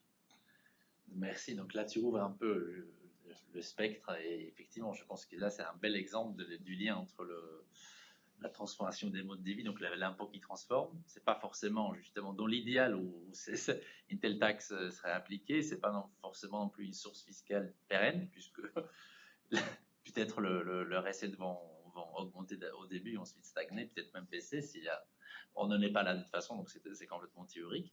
Mais en tout cas, sur la fiscale carbone, on voit bien que ce ne sont pas des assiettes pérennes, donc on ne parle pas ici d'une base durable de financement de l'État des services publics, mais on parle de transformation. Mais justement, alors si on fait maintenant le point, si je résume un peu jusqu'ici, c'est, bon, la taxe carbone est morte politiquement, là il y a des idées qu'on retrouve dans les dossiers et entre nous ce soir, mais bon, politiquement c'est difficile aussi, à la fois sur l'héritage. Pour le moment, c'est très bloqué. Alors, Mathilde, je compte sur toi pour faire passer cette taxe sur la publicité au Parlement, mais c'est devant nous. Mais donc, du coup, il faut basculer de plus en plus sur le système des quotas qui était évoqué par Christian. Le transport, qu'est-ce qu'il y avait encore de prévu dans les... Est-ce que c'est comme ça qu'il faut raisonner? C'est que aujourd'hui, la France se situe, le prix carbone, c'est quoi? C'est 44, 45 ou 46 euros. Donc, c'est quelque part honorable dans une comparaison internationale, très loin des Suède. Donc, on reste comme ça et on raisonne sur d'autres systèmes, sur d'autres façons de réguler. En deux mots, Sur le système européen d'échange de quotas, le quota est à l'heure actuelle un peu au-dessus de 70 € la tonne. C'est déjà plus. Il était monté à 95. Il est un peu descendu avec la crise en Ukraine. Bon. Mais il y a... t'en veux combien? 1 minute, 2 minutes, 5 minutes? 5 minutes. 5 minutes. Non, parce que là, c'est d'être trop long. Il faut que je me surveille. Donc je pense que à l'heure actuelle, il y a un renforcement du système européen d'échange de quotas qui a, on va dire, 3 composantes importantes. La première composante, c'est effectivement qu'on met une contrainte. Bon. On a beaucoup décrié le système des quotas dans les années 2010 en disant que le prix était bas, mais ce n'est pas étonnant que le prix était bas parce qu'il n'y avait pas de contrainte. Et pourquoi est-ce qu'il n'y avait pas de contrainte? Tout simplement parce que les objectifs climatiques européens n'étaient pas contraignants. Le moins 20% d'émissions de gaz à effet de serre, qui était l'objectif en 2020, il a été atteint dans l'Union européenne, alors à l'époque c'était à 28, en 2013. C'est-à-dire la première année de la 3e période du système des quotas. Donc, quand tu n'as pas de contrainte, tu n'as pas de prix. Bon, donc là, maintenant, tu l'as dit, et je pense que c'est très important, on vient de basculer, ça fait quand même 2 ans qu'on est passé de 40 à moins 55%, et même à moins 57% après la COP27. C'est pas une feuille de papier à cigarette. Hein, le seul problème, c'est que la SNBC dont on hérite, elle est encore calée sur le moins 40%. Donc, d'ici l'été prochain, il va quand même... Bon, je ne sais pas comment on va faire. Ça c'est le premier point. Maintenant, il y a un prix du quota européen qui est élevé, et avec la contrainte qu'on a, je ne vois pas comment est-ce qu'il pourrait baisser. Il a même supporté le choc de la guerre en Ukraine. Alors, 2, il y a un objectif d'élargissement du scope. Hein, le système des quotas en gros, régule la grande industrie lourde et tous les acteurs de l'énergie, la production électrique, le raffinage du pétrole, le gaz, etc. Là, il y a un élargissement qui a plusieurs composantes vers les transports, y compris les transports internationaux. Je ne rentre pas dans les détails parce que c'est assez compliqué la plomberie dans les détails. Hein. Bon. Et puis, les émissions liées aux bâtiments et au transport. Donc, on va couvrir la quasi-totalité des émissions liées à l'énergie fossile, sauf que ça va sans doute pas totalement, la proposition de la Commission qui était de couvrir tout, va sans doute pas couvrir tout ce qui est lié au transport pour des raisons politiques. Du reste, les ONG ne sont pas très favorables, donc on ne rentre pas dans les détails. Le problème posé par cette extension, c'est évidemment qu'est-ce que je fais en matière de redistribution? Et donc, il y a dans les tuyaux un projet de fonds social pour redistribuer une partie de cet argent. Bon, le seul problème, c'est que autant sur la politique environnementale et climatique, l'Union européenne et la Commission est à la main, elle n'a pas la main sur la distribution sociale, hein, donc ce qui est de l'ordre de la subsidiarité. Donc, comment on fait avec la Pologne, comment on fait avec la Hongrie, etc. Good luck.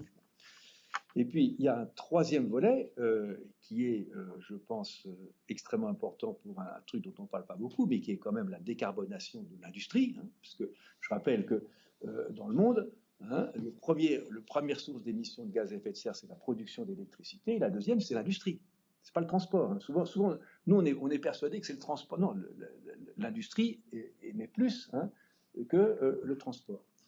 Et si on regarde en empreinte et pas uniquement en émission directe, on voit que la part de l'industrie est importante aussi dans nos consommations qui incorporent du CO2. Donc, le troisième volet, c'est que dans l'industrie, jusqu'à présent, en gros, on donne les quotas. C'était, avant qu'il y ait le bouclier fiscal, la première subvention aux énergies fossiles. On met en place un prix du carbone avec le CO2 et on donne les quotas aux industriels. Donc, l'objectif, c'est de passer aux enchères les quotas sur le système industriel, ce qui est évidemment indispensable. Mais si tu le fais sans vérifier ce qui se passe à la frontière, effectivement, il y a quand même quelques risques que ça ne se passe pas bien en matière de compétitivité, surtout si le prix du quota est proche de 100 €. Donc, on met en place ce prélèvement à la frontière pour compenser Donc ça, c'est en cours. C'est assez compliqué à négocier parce que, en gros, les grands lobbies industriels qui sont sous quota ont réussi à faire croire aux politiques depuis 15 ans que c'était eux qui payaient les pots cassés. Alors, ce qui est complètement faux, mais les Lafarge, l'Arcelor, là, le RAC n'a pas fait son boulot, à mon avis. On a recruté il y a peu, mais... Ils ont fait croire que c'était eux qui... Non, c'était pas... Mais par contre, ça pose un vrai problème. C'est qu'est-ce qui va se passer à l'aval? Parce qu'on va mettre le prélèvement à la frontière sur les produits bruts. Et si on ne fait pas gaffe, on risque de créer une incitation pour délocaliser parce qu'aucun de nous, on ne consomme pas directement de l'acier, mais on utilise des produits qui utilisent de l'acier. Bon. Donc il faut vraiment faire gaffe à ce qu'il n'y ait pas un détournement de ce prélèvement variable à l'importation sur les produits transformés. Donc moi j'ai mis très tôt, alors c'est un sujet que j'ai un peu introduit là, dans un séminaire à l'amont, la réflexion avec la Commission européenne et quelques autres acteurs. Bon. Et donc, je leur avais dit, faites très attention à ça, parce que c'est compliqué. Alors, pour certaines filières, c'est même horriblement compliqué. Pour la chimie, je ne sais pas comment on peut faire. Bon, la chimie, pour l'instant, n'est pas dans le cadre. Même pour l'acier, il faut faire gaffe, parce qu'on risque d'inciter à fabriquer des éoliennes et monter des voitures en dehors de... Voilà en gros les trois trucs. Mais ça va quand même. Si on se dit comment est-ce qu'on va atteindre les 55% de réduction d'émissions en 2030, si la réforme de l'ETS échoue, je peux vous dire qu'on ne va pas les atteindre, ça c'est sûr, parce que c'est quand même un levier très très important. Et pour dire deux mots de ce qui se passe aux États-Unis, le plan Biden, moi je pense que le plan Biden, il ne va pas atteindre ses objectifs parce que Biden a reculé sur la tarification carbone qui était dans son programme. C'était dans le programme de Biden, mais il recule parce que aujourd'hui, les hommes politiques n'aiment pas ça. Quoi. Je ne suis pas sûr que le... Lucas, avant de nous... Je vais juste donner le pendant optimiste de Christian sur le plan de Biden. Je pense que le plan ne serait pas passé, il ne serait juste pas passé s'il n'y avait pas eu, cette tarification carbone. Donc, là, je pense que du point de vue du réalisme et du point de vue de comment est-ce qu'on avance, et je pense que c'est quand même un plan conséquent point de vue de ce qui est fait. Le fait de mettre de côté cette tarification, mais de faire tous ces investissements me semblait être la bonne manière. Et je pense que dans le contexte français aujourd'hui, ça me semble compliqué finalement de faire autrement que ça. Je voulais juste insister sur le troisième point que mentionnait Christian, sur l'importance de cette taxation aux frontières. Donc, qui est censée entrer en 2032, si je ne me trompe pas. Ça sera terminé en 2030. Qui démarre en 2023 et qui sera terminé dans sa version intégrale. On a dit que ça ne sera jamais terminé. Mais là-dessus, c'est vrai qu'il y a un vrai sujet sur la soi-disant difficile mesure. Enfin, elle est difficile, mais en tout cas, je pense que la difficulté est montée en épingle du contenu carbone des produits, des produits transformés. Et ça serait effectivement désastreux de ne pas compter à la frontière le contenu carbone d'une voiture, le contenu carbone... Ça ne va pas être compté. Hein. Exactement, et c'est désastreux. Donc, alors qu'en fait, on dispose de méthodes qui permettent en tout cas d'approcher le contenu carbone de ces biens-là. Et si on n'est pas capable de faire ça au XXIe siècle, il y a quand même un petit souci sur les capacités finalement des administrations publiques à faire leur boulot. D'autant plus que, si vous voulez, au début du XXe siècle, quand on a créé l'impôt sur le revenu, l'argument de ceux qui étaient contre cet impôt, c'était de dire « Ouh là là, mais vous ne vous rendez pas compte, on ne va jamais y arriver, on ne sait pas combien les gens gagnent. » Et donc ça, c'était l'argument des anti-impôts sur le revenu. Et finalement, c'est en créant cet impôt-là qu'on a créé l'outil statistique permettant de mesurer ces écarts de revenus. Donc en fait, l'argument consistant à dire on ne sait pas comment mesurer parfaitement, c'est un très mauvais argument qui justifie toutes les sortes de conservatisme. Et donc, vu que pour moi, ça c'est vraiment un point essentiel des prochaines années, qui ouvre aussi sur la question de qu'est-ce qui se passe à l'étranger. Là, je voulais juste refaire le lien avec ce que disait Mathilde avant.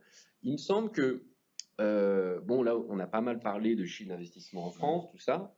Il y a aussi tous ces investissements et ces besoins de financement nécessaires dans les pays du Sud. Donc ça, c'est les fameux 100 milliards annoncés par les pays riches, etc. Sur l'adaptation, les besoins des pays du Sud, c'est 200 milliards par an, 200 milliards. Les pays riches, ils ont 30 milliards sur l'adaptation. Et pour faire le lien avec ce que disait Mathilde, là, on est quand même en train, c'est un moment particulier de l'histoire fiscale mondiale, où on est en train de repenser les règles internationales de taxation du capital, de ses revenus, via l'accord, le possible accord OCDE, parce que tout n'est pas encore complètement terminé. La dernière fois qu'on a fait ça, c'était il y a 100 ans à peu près.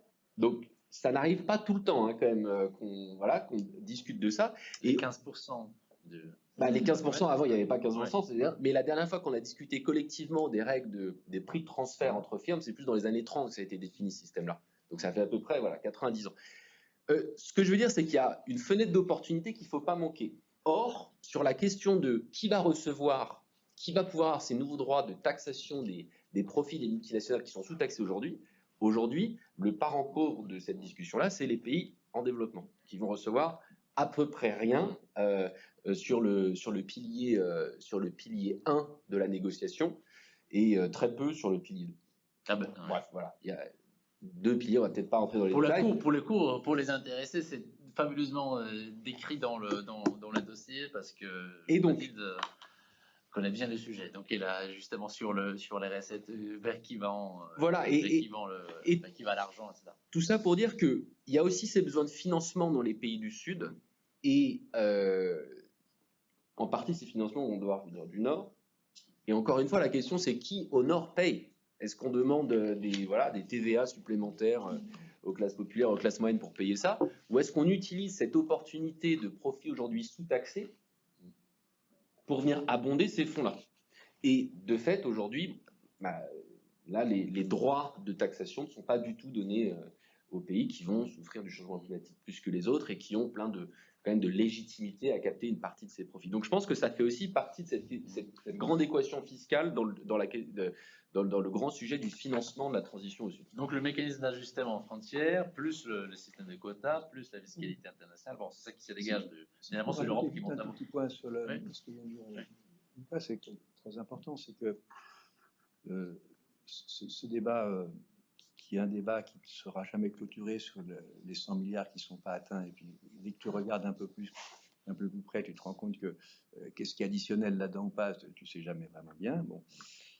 En réalité, il faut créer, si on veut accentuer vraiment les transferts, il faut créer une ressource supplémentaire. Tant qu'on n'aura pas créé de ressources supplémentaires, on n'en sortira pas. Il y aura toujours ce débat sur l'additionnalité et autres. Bon. Alors, sur les ressources supplémentaires, effectivement, la taxation des multinationales est une voie, mais la voie de loin la plus efficace serait évidemment de la taxation carbone internationale redistribuée. Bon. Alors, le débat est directement posé en Europe sur comment est-ce qu'on va affecter le produit du prélèvement aux frontières. Le débat, il est directement posé et il est posé en termes politiques.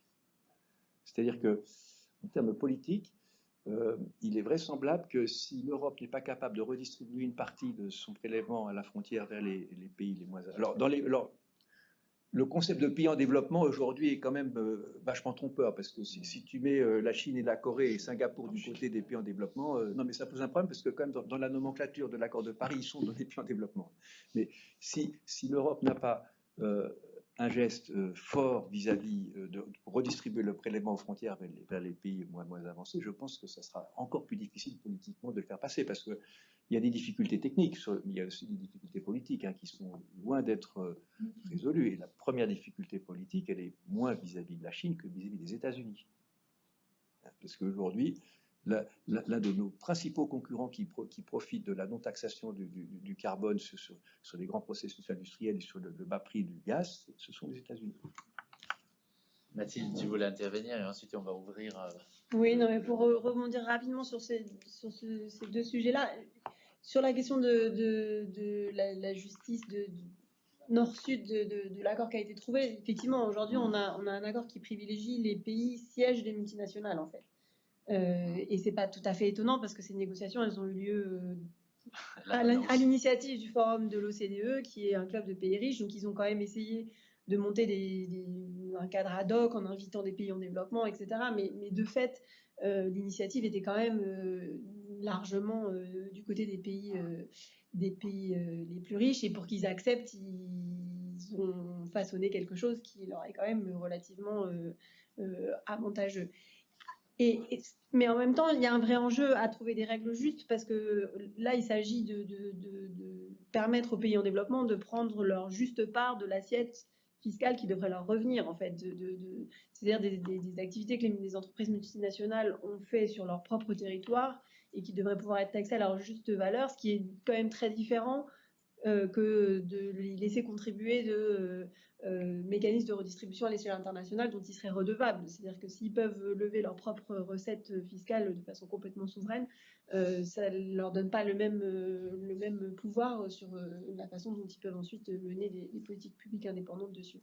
Et effectivement, sur le mécanisme d'ajustement carbone aux frontières, là aussi, on a vu effectivement que dès que le texte de proposition est sorti, il était écrit que ça irait que les recettes iraient au budget propre de l'UE, parce que tout le monde, tous les gens qui sont actifs au niveau de l'UE et un peu en faveur du fédéralisme cherchent comment générer des recettes propres à l'Union européenne, et ce qui est une vraie question. Mais c'est vrai que cette ressource-là n'est pas nécessairement la bonne pour commencer, puisqu'il s'agit quand même d'argent qu'on collecte sur des produits qui viennent de l'étranger parce qu'on considère qu'ils ont été produits selon des processus qui ne sont pas suffisamment décarbonés. Mais donc la logique de l'instrument, si on va au bout, ce serait de pouvoir redistribuer cet argent-là pour permettre aux pays en question de décarboner ces processus de production. Donc même d'un point de vue de l'OMC, s'il y avait un différent à l'OMC sur ce sujet-là, l'Europe serait certainement plus carrée si elle montrait que elle va jusqu'au bout de la logique et que c'est vraiment une mesure climatique et que ça vise à encourager les pays du Sud à décarboner, et les pays tiers à décarboner leur procédé de production. Merci. Alors, il nous reste 25 minutes à peu près. Je parle sous ta réserve, Marc. Mais j'en remercie beaucoup. Merci beaucoup, Lucas. Et garde quand même ça, parce que ça. Et au plaisir de t'aider dans un numéro suivant. Et donc, du coup, pour le temps qui nous reste, je propose, alors, si vous, je propose un échange avec nos intervenants. Donc, je me transforme en modérateur. Là, au fond, il y a, déjà, monsieur, bonjour, Bernard Séné, c'est ça? Bertrand, pardon. Je vais commencer par une petite expérience personnelle. Merci. J'ai un cheval qui est tombé en panne cet été, et la propriétaire de la place, on lui a demandé de faire des travaux. Et ce qu'elle a fait, c'est le moins cher possible. Donc elle a refait un chauffage au gaz. Alors on lui demandait évidemment de faire l'isolation, etc. Pourquoi je raconte cette histoire, c'est que en fait, j'ai l'impression que dans l'histoire de l'isolation thermique, on parle souvent des propriétaires, on dit complètement des propriétaires qui sont totalement épuisés. Et en fait, c'est un problème à la base, c'est de dire oui, mais les propriétaires sont riches, donc ils peuvent le faire. Bah oui, mais sauf que s'ils ne veulent pas le faire, ils ne le font pas. Donc, je suis absolument convaincu d'une chose, c'est qu'il faut financer intégralement, y compris pour les plus riches, l'ensemble des travaux d'isolation. Parce que sinon, ça ne peut pas le faire. Parce que sinon, si c'est juste sur la bonne volonté, il y en a même dans les plus riches qui ne vont pas le faire. Et c'est ce qui se passe actuellement. On voit bien que ça ne va pas du tout à la vitesse qu'il faudrait.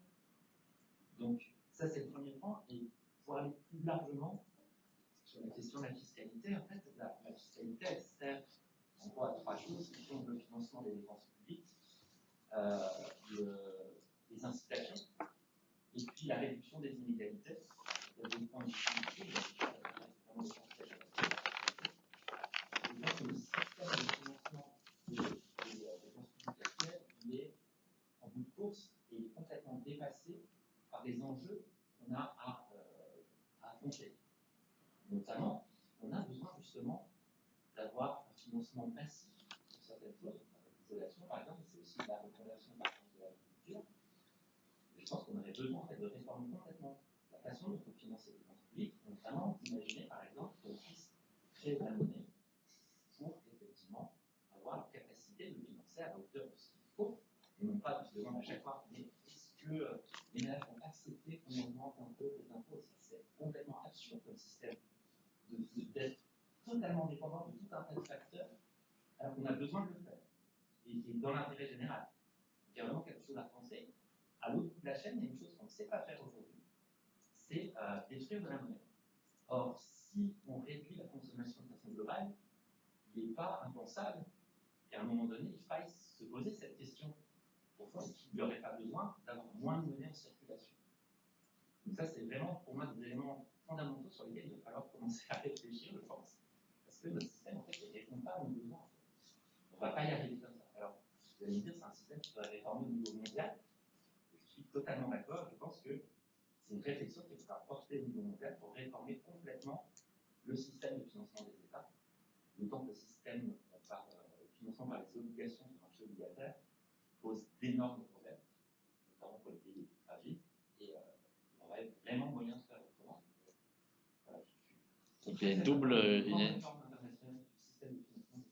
il y a une double question, si j'ai bien compris, donc sur les effets, disons, distributifs, redistributifs de financement des choses comme l'isolation thermique, c'est un exemple concret. Et ensuite, la création monétaire et la question sous-jacente, est-ce qu'on peut financer la transition via la dette?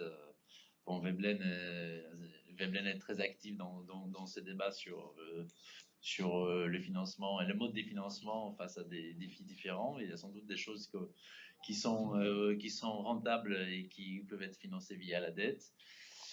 Il y a peut-être beaucoup de choses qui le sont moins ou à un horizon temporel tellement éloigné que finalement la finance privée n'y va pas. Ensuite, il y a des choses qui sont plutôt des dépenses, mais d'investissement ce sont des investissements au sens physique, dans la survie, disons, de nos sociétés, mais pas forcément au sens financier strict au sens sud. Donc, est-ce que ces derniers volets, est-ce que c'est toujours justement l'impôt uniquement ou la dette publique? Alors, pour l'impôt, on a fait un peu le tour de la question ce soir, et pour la dette, chacun connaît le débat sur la soutenabilité de la dette. Donc, c'est vrai que c'est ça.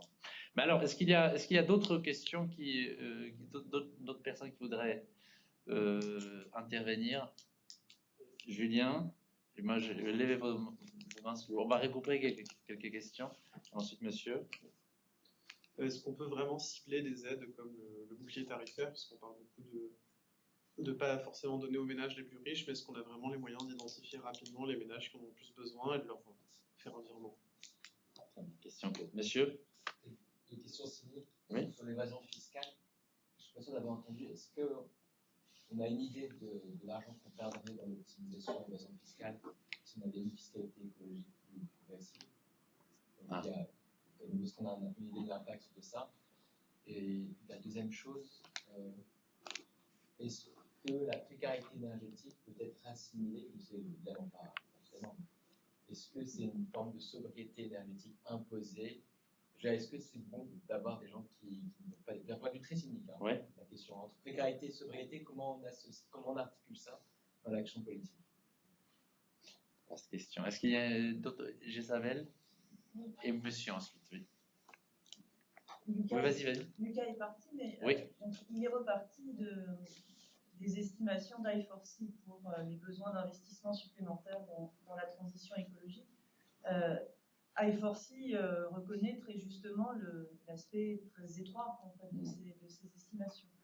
Et donc, quand on prend finalement vraiment en considération le besoin d'investissement dans la transition écologique, et comme le soulignait Christian aussi, le besoin de désinvestissement dans certains secteurs, de transformation de certains secteurs, et donc le besoin de compensation, on se rend compte en fait qu'on a véritablement besoin de mettre en face des ressources supplémentaires et de différentes natures. C'est-à-dire qu'on a besoin d'articuler des ressources fiscales, des ressources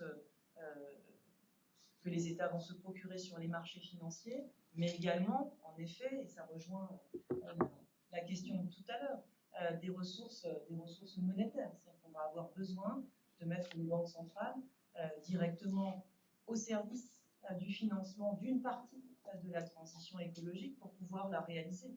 Sinon, toutes ces dépenses,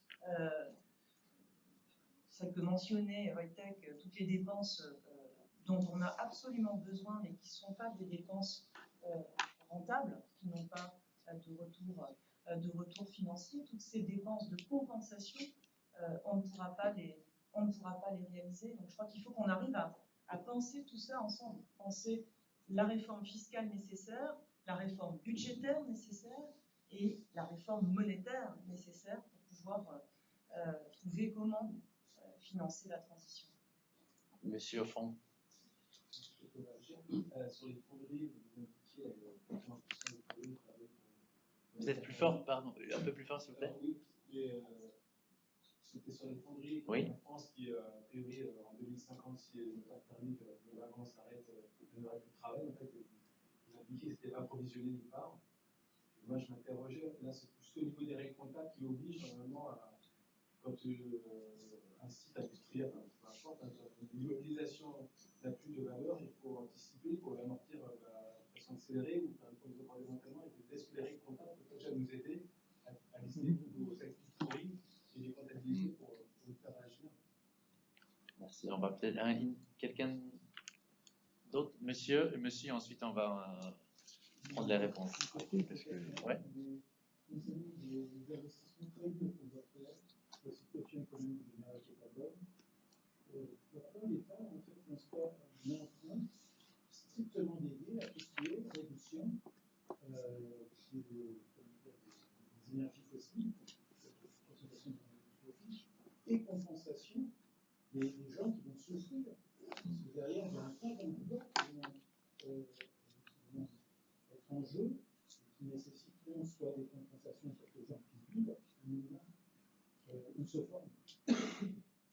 Et monsieur Peut-être une question de M. Deberpy, qui serait de préciser en quelques mots ce que seraient les lignes de la rémunération des agriculteurs via la valorisation des services écosystémiques. Voilà, quelques mots, si vous pouvez revenir là-dessus. Merci. Alors, donc, libre à vous maintenant, choisissez vos questions. Mais n'essayez pas d'éviter les questions difficiles.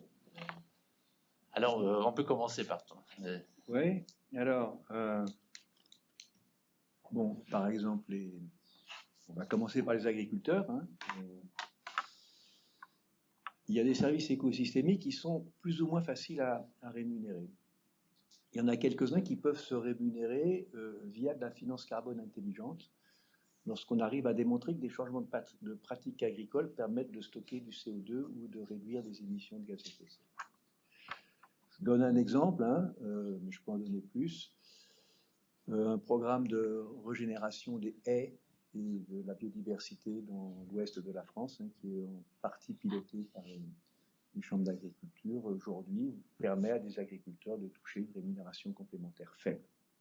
Le problème, c'est que la finance carbone n'est jamais le jackpot qu'aimerait avoir chaque exploitation, surtout quand on est sur des petites exploitations. Mais un autre exemple assez significatif dans certains cas, c'est lorsque vous avez des pratiques agricoles qui, via la restauration du milieu naturel, permettent d'améliorer la gestion de l'eau, permettent souvent d'améliorer à la fois la gestion de l'eau et le stockage du CO2. Alors là, il y a quelques exemples en France. Les exemples les plus connus dans le monde, c'est par exemple ce qui a été fait sur les bassins versants à l'amont de Munich ou à l'amont de New York, où en changeant les pratiques agricoles à l'amont, vous économisez en gros des stations d'épuration qui coûtent bonbon, si vous voulez.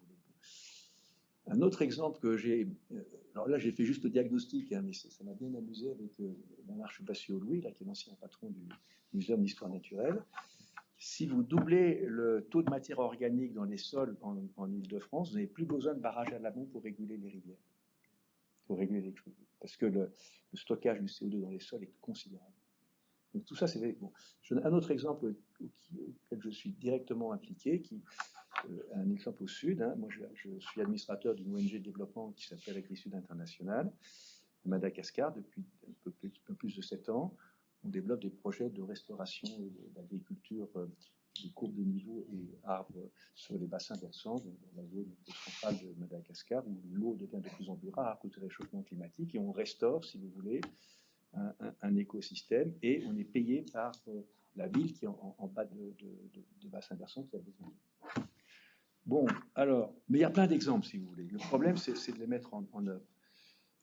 Sur la comptabilité, monsieur, vous avez parfaitement raison, hein, mais bien souvent, la comptabilité microéconomique est beaucoup mieux faite que la comptabilité macro, qui sert de base de prise de décision des pouvoirs publics, hein, puisque on a une comptabilité macro qui est une comptabilité de flux, hein, donc on ne provisionne pas grand-chose. Hein, Donc je partage totalement votre point. Sur le bouclier fiscal, comment est-ce qu'on peut dissocier les choses? Moi, à mon avis, ce vers quoi il faut tendre, c'est pas de la compensation ciblée en fonction de la consommation des gens. Il faut tout simplement se dire qu'il y a une augmentation du coût de l'énergie, bien, on augmente les minima sociaux et les salaires. C'est pour ça que moi je suis un fervent partisan d'un système fiscal avec vers les hauts revenus, plus de prélèvements et le revenu universel en bas, si vous voulez. Et à ce moment-là, vous avez l'outil. Et comme tu l'as dit, moi, dès le début, quand en 2013, j'ai proposé la taxe carbone, dès le début, ils ont voulu faire un chèque énergie. Moi, j'ai jamais été favorable à ce chèque énergie pour 2 raisons. La première, c'est que forcément, le chèque énergie, il y a une partie de subvention fossile. Tant que tu consommes de l'énergie fossile. Et la deuxième, c'est que c'est basé sur une très vieille idée de dame de charité que les pauvres ne savent pas utiliser leur argent, si vous voulez. Mais non, il faut donner de l'argent, si vous voulez. Et il y a une économiste, quand même, qui commence à devenir célèbre, qui le dit, il traite beaucoup mieux que moi, c'est Esther Duflo. Alors, voilà. Sur le besoin d'investissement et le financement monétaire, et je m'arrête. Bon.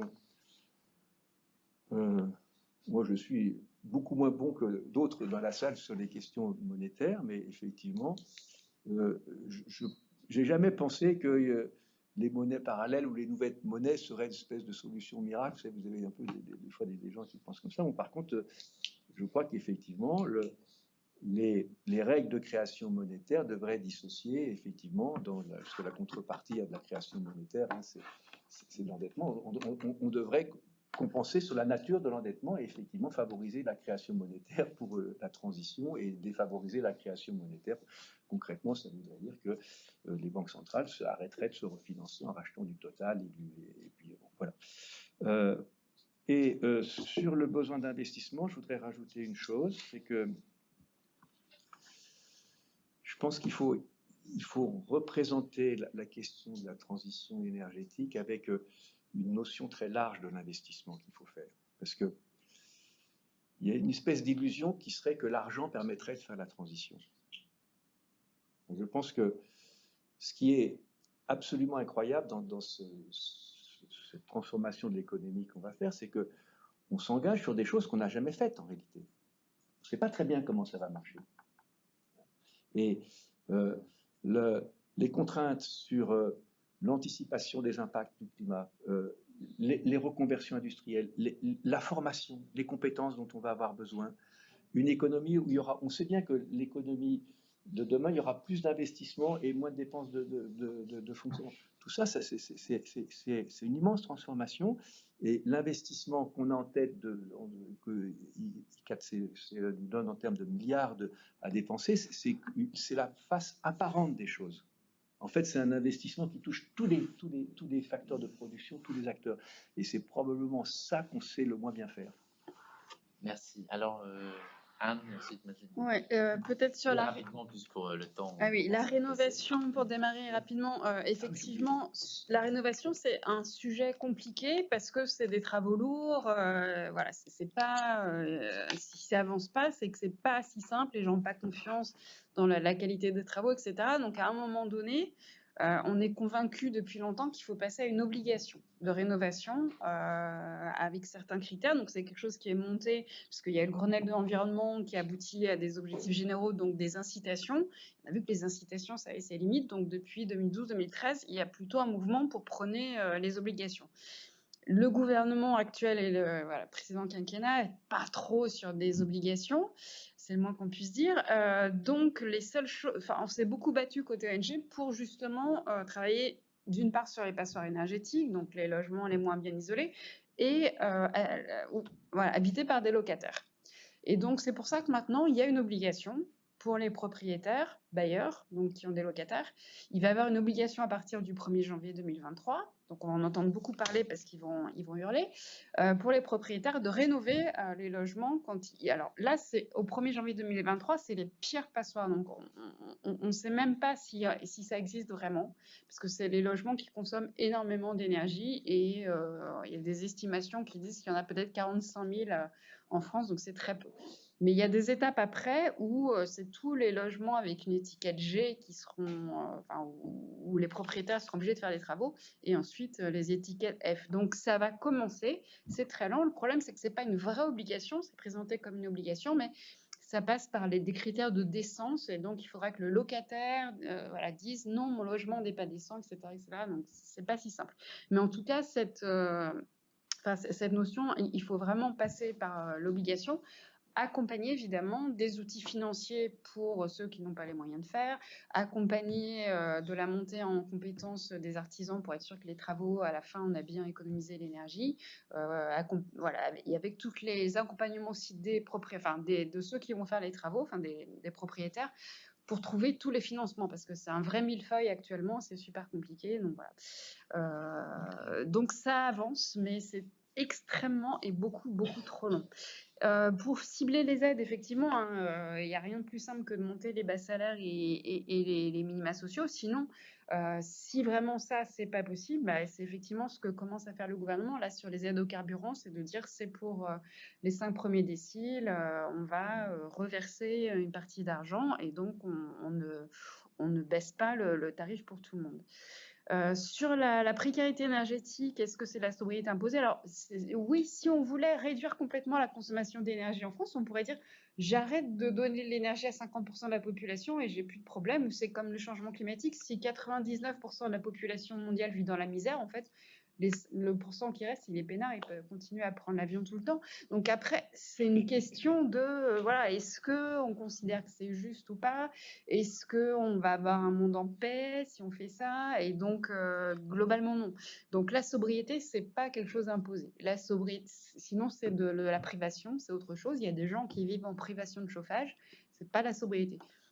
La sobriété, c'est je me chauffe à 19 degrés au lieu de 21.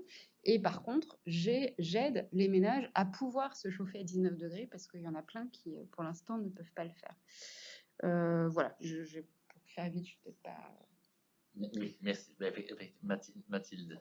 Mais peut-être juste pour continuer sur la sobriété, il y a eu une définition qui a été donnée dans le dernier rapport du GIEC qui est assez intéressante, parce que justement, ils ont essayé de dire que c'est la réduction de la consommation d'un certain nombre de ressources naturelles ou de ressources qui ont des impacts sur le changement climatique, etc.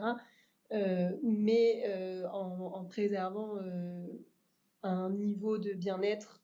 Et ce que montre le GIEC, c'est que du coup, il y a des gens qui vivent en deçà de ce niveau de bien-être et qui vont devoir pouvoir augmenter un peu leur consommation pour atteindre quand même ce niveau de bien-être, et que pour d'autres qui sont bien en dessus, c'est possible de réduire sans trop réduire leur niveau de bien-être. Donc ils ont essayé de définir tous ces termes-là de façon plus concrète et justement de rendre cette définition acceptable. Ça a été une grande discussion entre les experts du GIEC selon des cultures et des origines très très différentes sur cette question-là. Et après, il y avait une autre question sur l'évasion fiscale et la fiscalité écologique, mais je ne suis pas sûre de l'avoir saisie. Est-ce que les nouveaux impôts écologiques peuvent faire l'objet d'évasion fiscale? Incite à l'évasion fiscale. Alors, est-ce que ça, à partir du moment où on crée un impôt, ça a toujours été le débat de dire qu'il y a des gens qui chercheraient à l'éviter. Après, ils sont plus ou moins faciles à éviter selon la façon dont les impôts sont construits. Selon l'assiette, c'est la consommation, elle ne s'enfuit pas. Les entreprises peuvent s'enfuir. Pardon, oui, non, mais c'est ça. Aujourd'hui, ce qu'on constate, c'est que c'est sur les assiettes les plus mobiles, en fait, qu'il y a plus d'évasion fiscale, quand les gens peuvent se déclarer soit en tant qu'individu, soit en tant qu'entreprise, comme ayant des revenus dans des pays à fiscalité plus avantageuse. quand on est sur les impôts sur la consommation, c'est beaucoup moins le cas. Mais bon, après, on a vu des fraudes à la TVA quand même à l'échelle européenne. Donc, il y a des esprits brillants qui se chargent de trouver toujours les moyens d'avoir des voies de contournement. Mais je pense que ça ne doit pas être une raison de ne pas mettre des nouveaux impôts qui visent justement à changer les comportements. D'autant que ces impôts-là, comme on l'a dit, ils visent plus à changer les comportements que à collecter des revenus. Donc, c'est un petit peu différent que les grands impôts qui font l'objet de beaucoup d'évasion fiscale, comme l'impôt sur les sociétés. Si je peux rajouter un point sur ce volet-là. Rapidement, puisque sinon ils vont nous enfermer ici. En gros, l'impôt sur tout ce qui est taxes indirectes, pas beaucoup d'évasion fiscale. Il y a un tout petit peu de trafic sur le tabac ou la délocalisation des pompes quand tu es près de la frontière. C'est quand même assez marginal. Par contre, si tu veux mettre en place une taxe sur le capital avec le degré de taxe qui change en fonction du caractère plus ou moins carboné du capital, alors là, la question de l'évasion fiscale, elle est majeure. Parce que, good luck pour moi, je ne crois pas que ça peut marcher. Mais donc, ça dépend beaucoup de la catégorie de l'impôt sur lequel on est. Et en gros, l'idée, c'est que les impôts indirects, c'est très facile et on a une très bonne administration fiscale. Je croyez-moi, quand vous avez été voir le service des douanes pour comprendre comment ça marche, vous êtes convaincu qu'ils savent bien faire. L'imposition directe sur les revenus, on sait quand même assez bien faire. Ce qu'on sait quand même beaucoup moins bien faire, c'est tout ce qui est le patrimoine. Voilà un beau signe de l'époque. On a commencé par la transition juste et on finit par l'évasion fiscale. Merci beaucoup, merci à nos intervenants. Merci au CRS de nous avoir accueillis pour ces partenariats et puis merci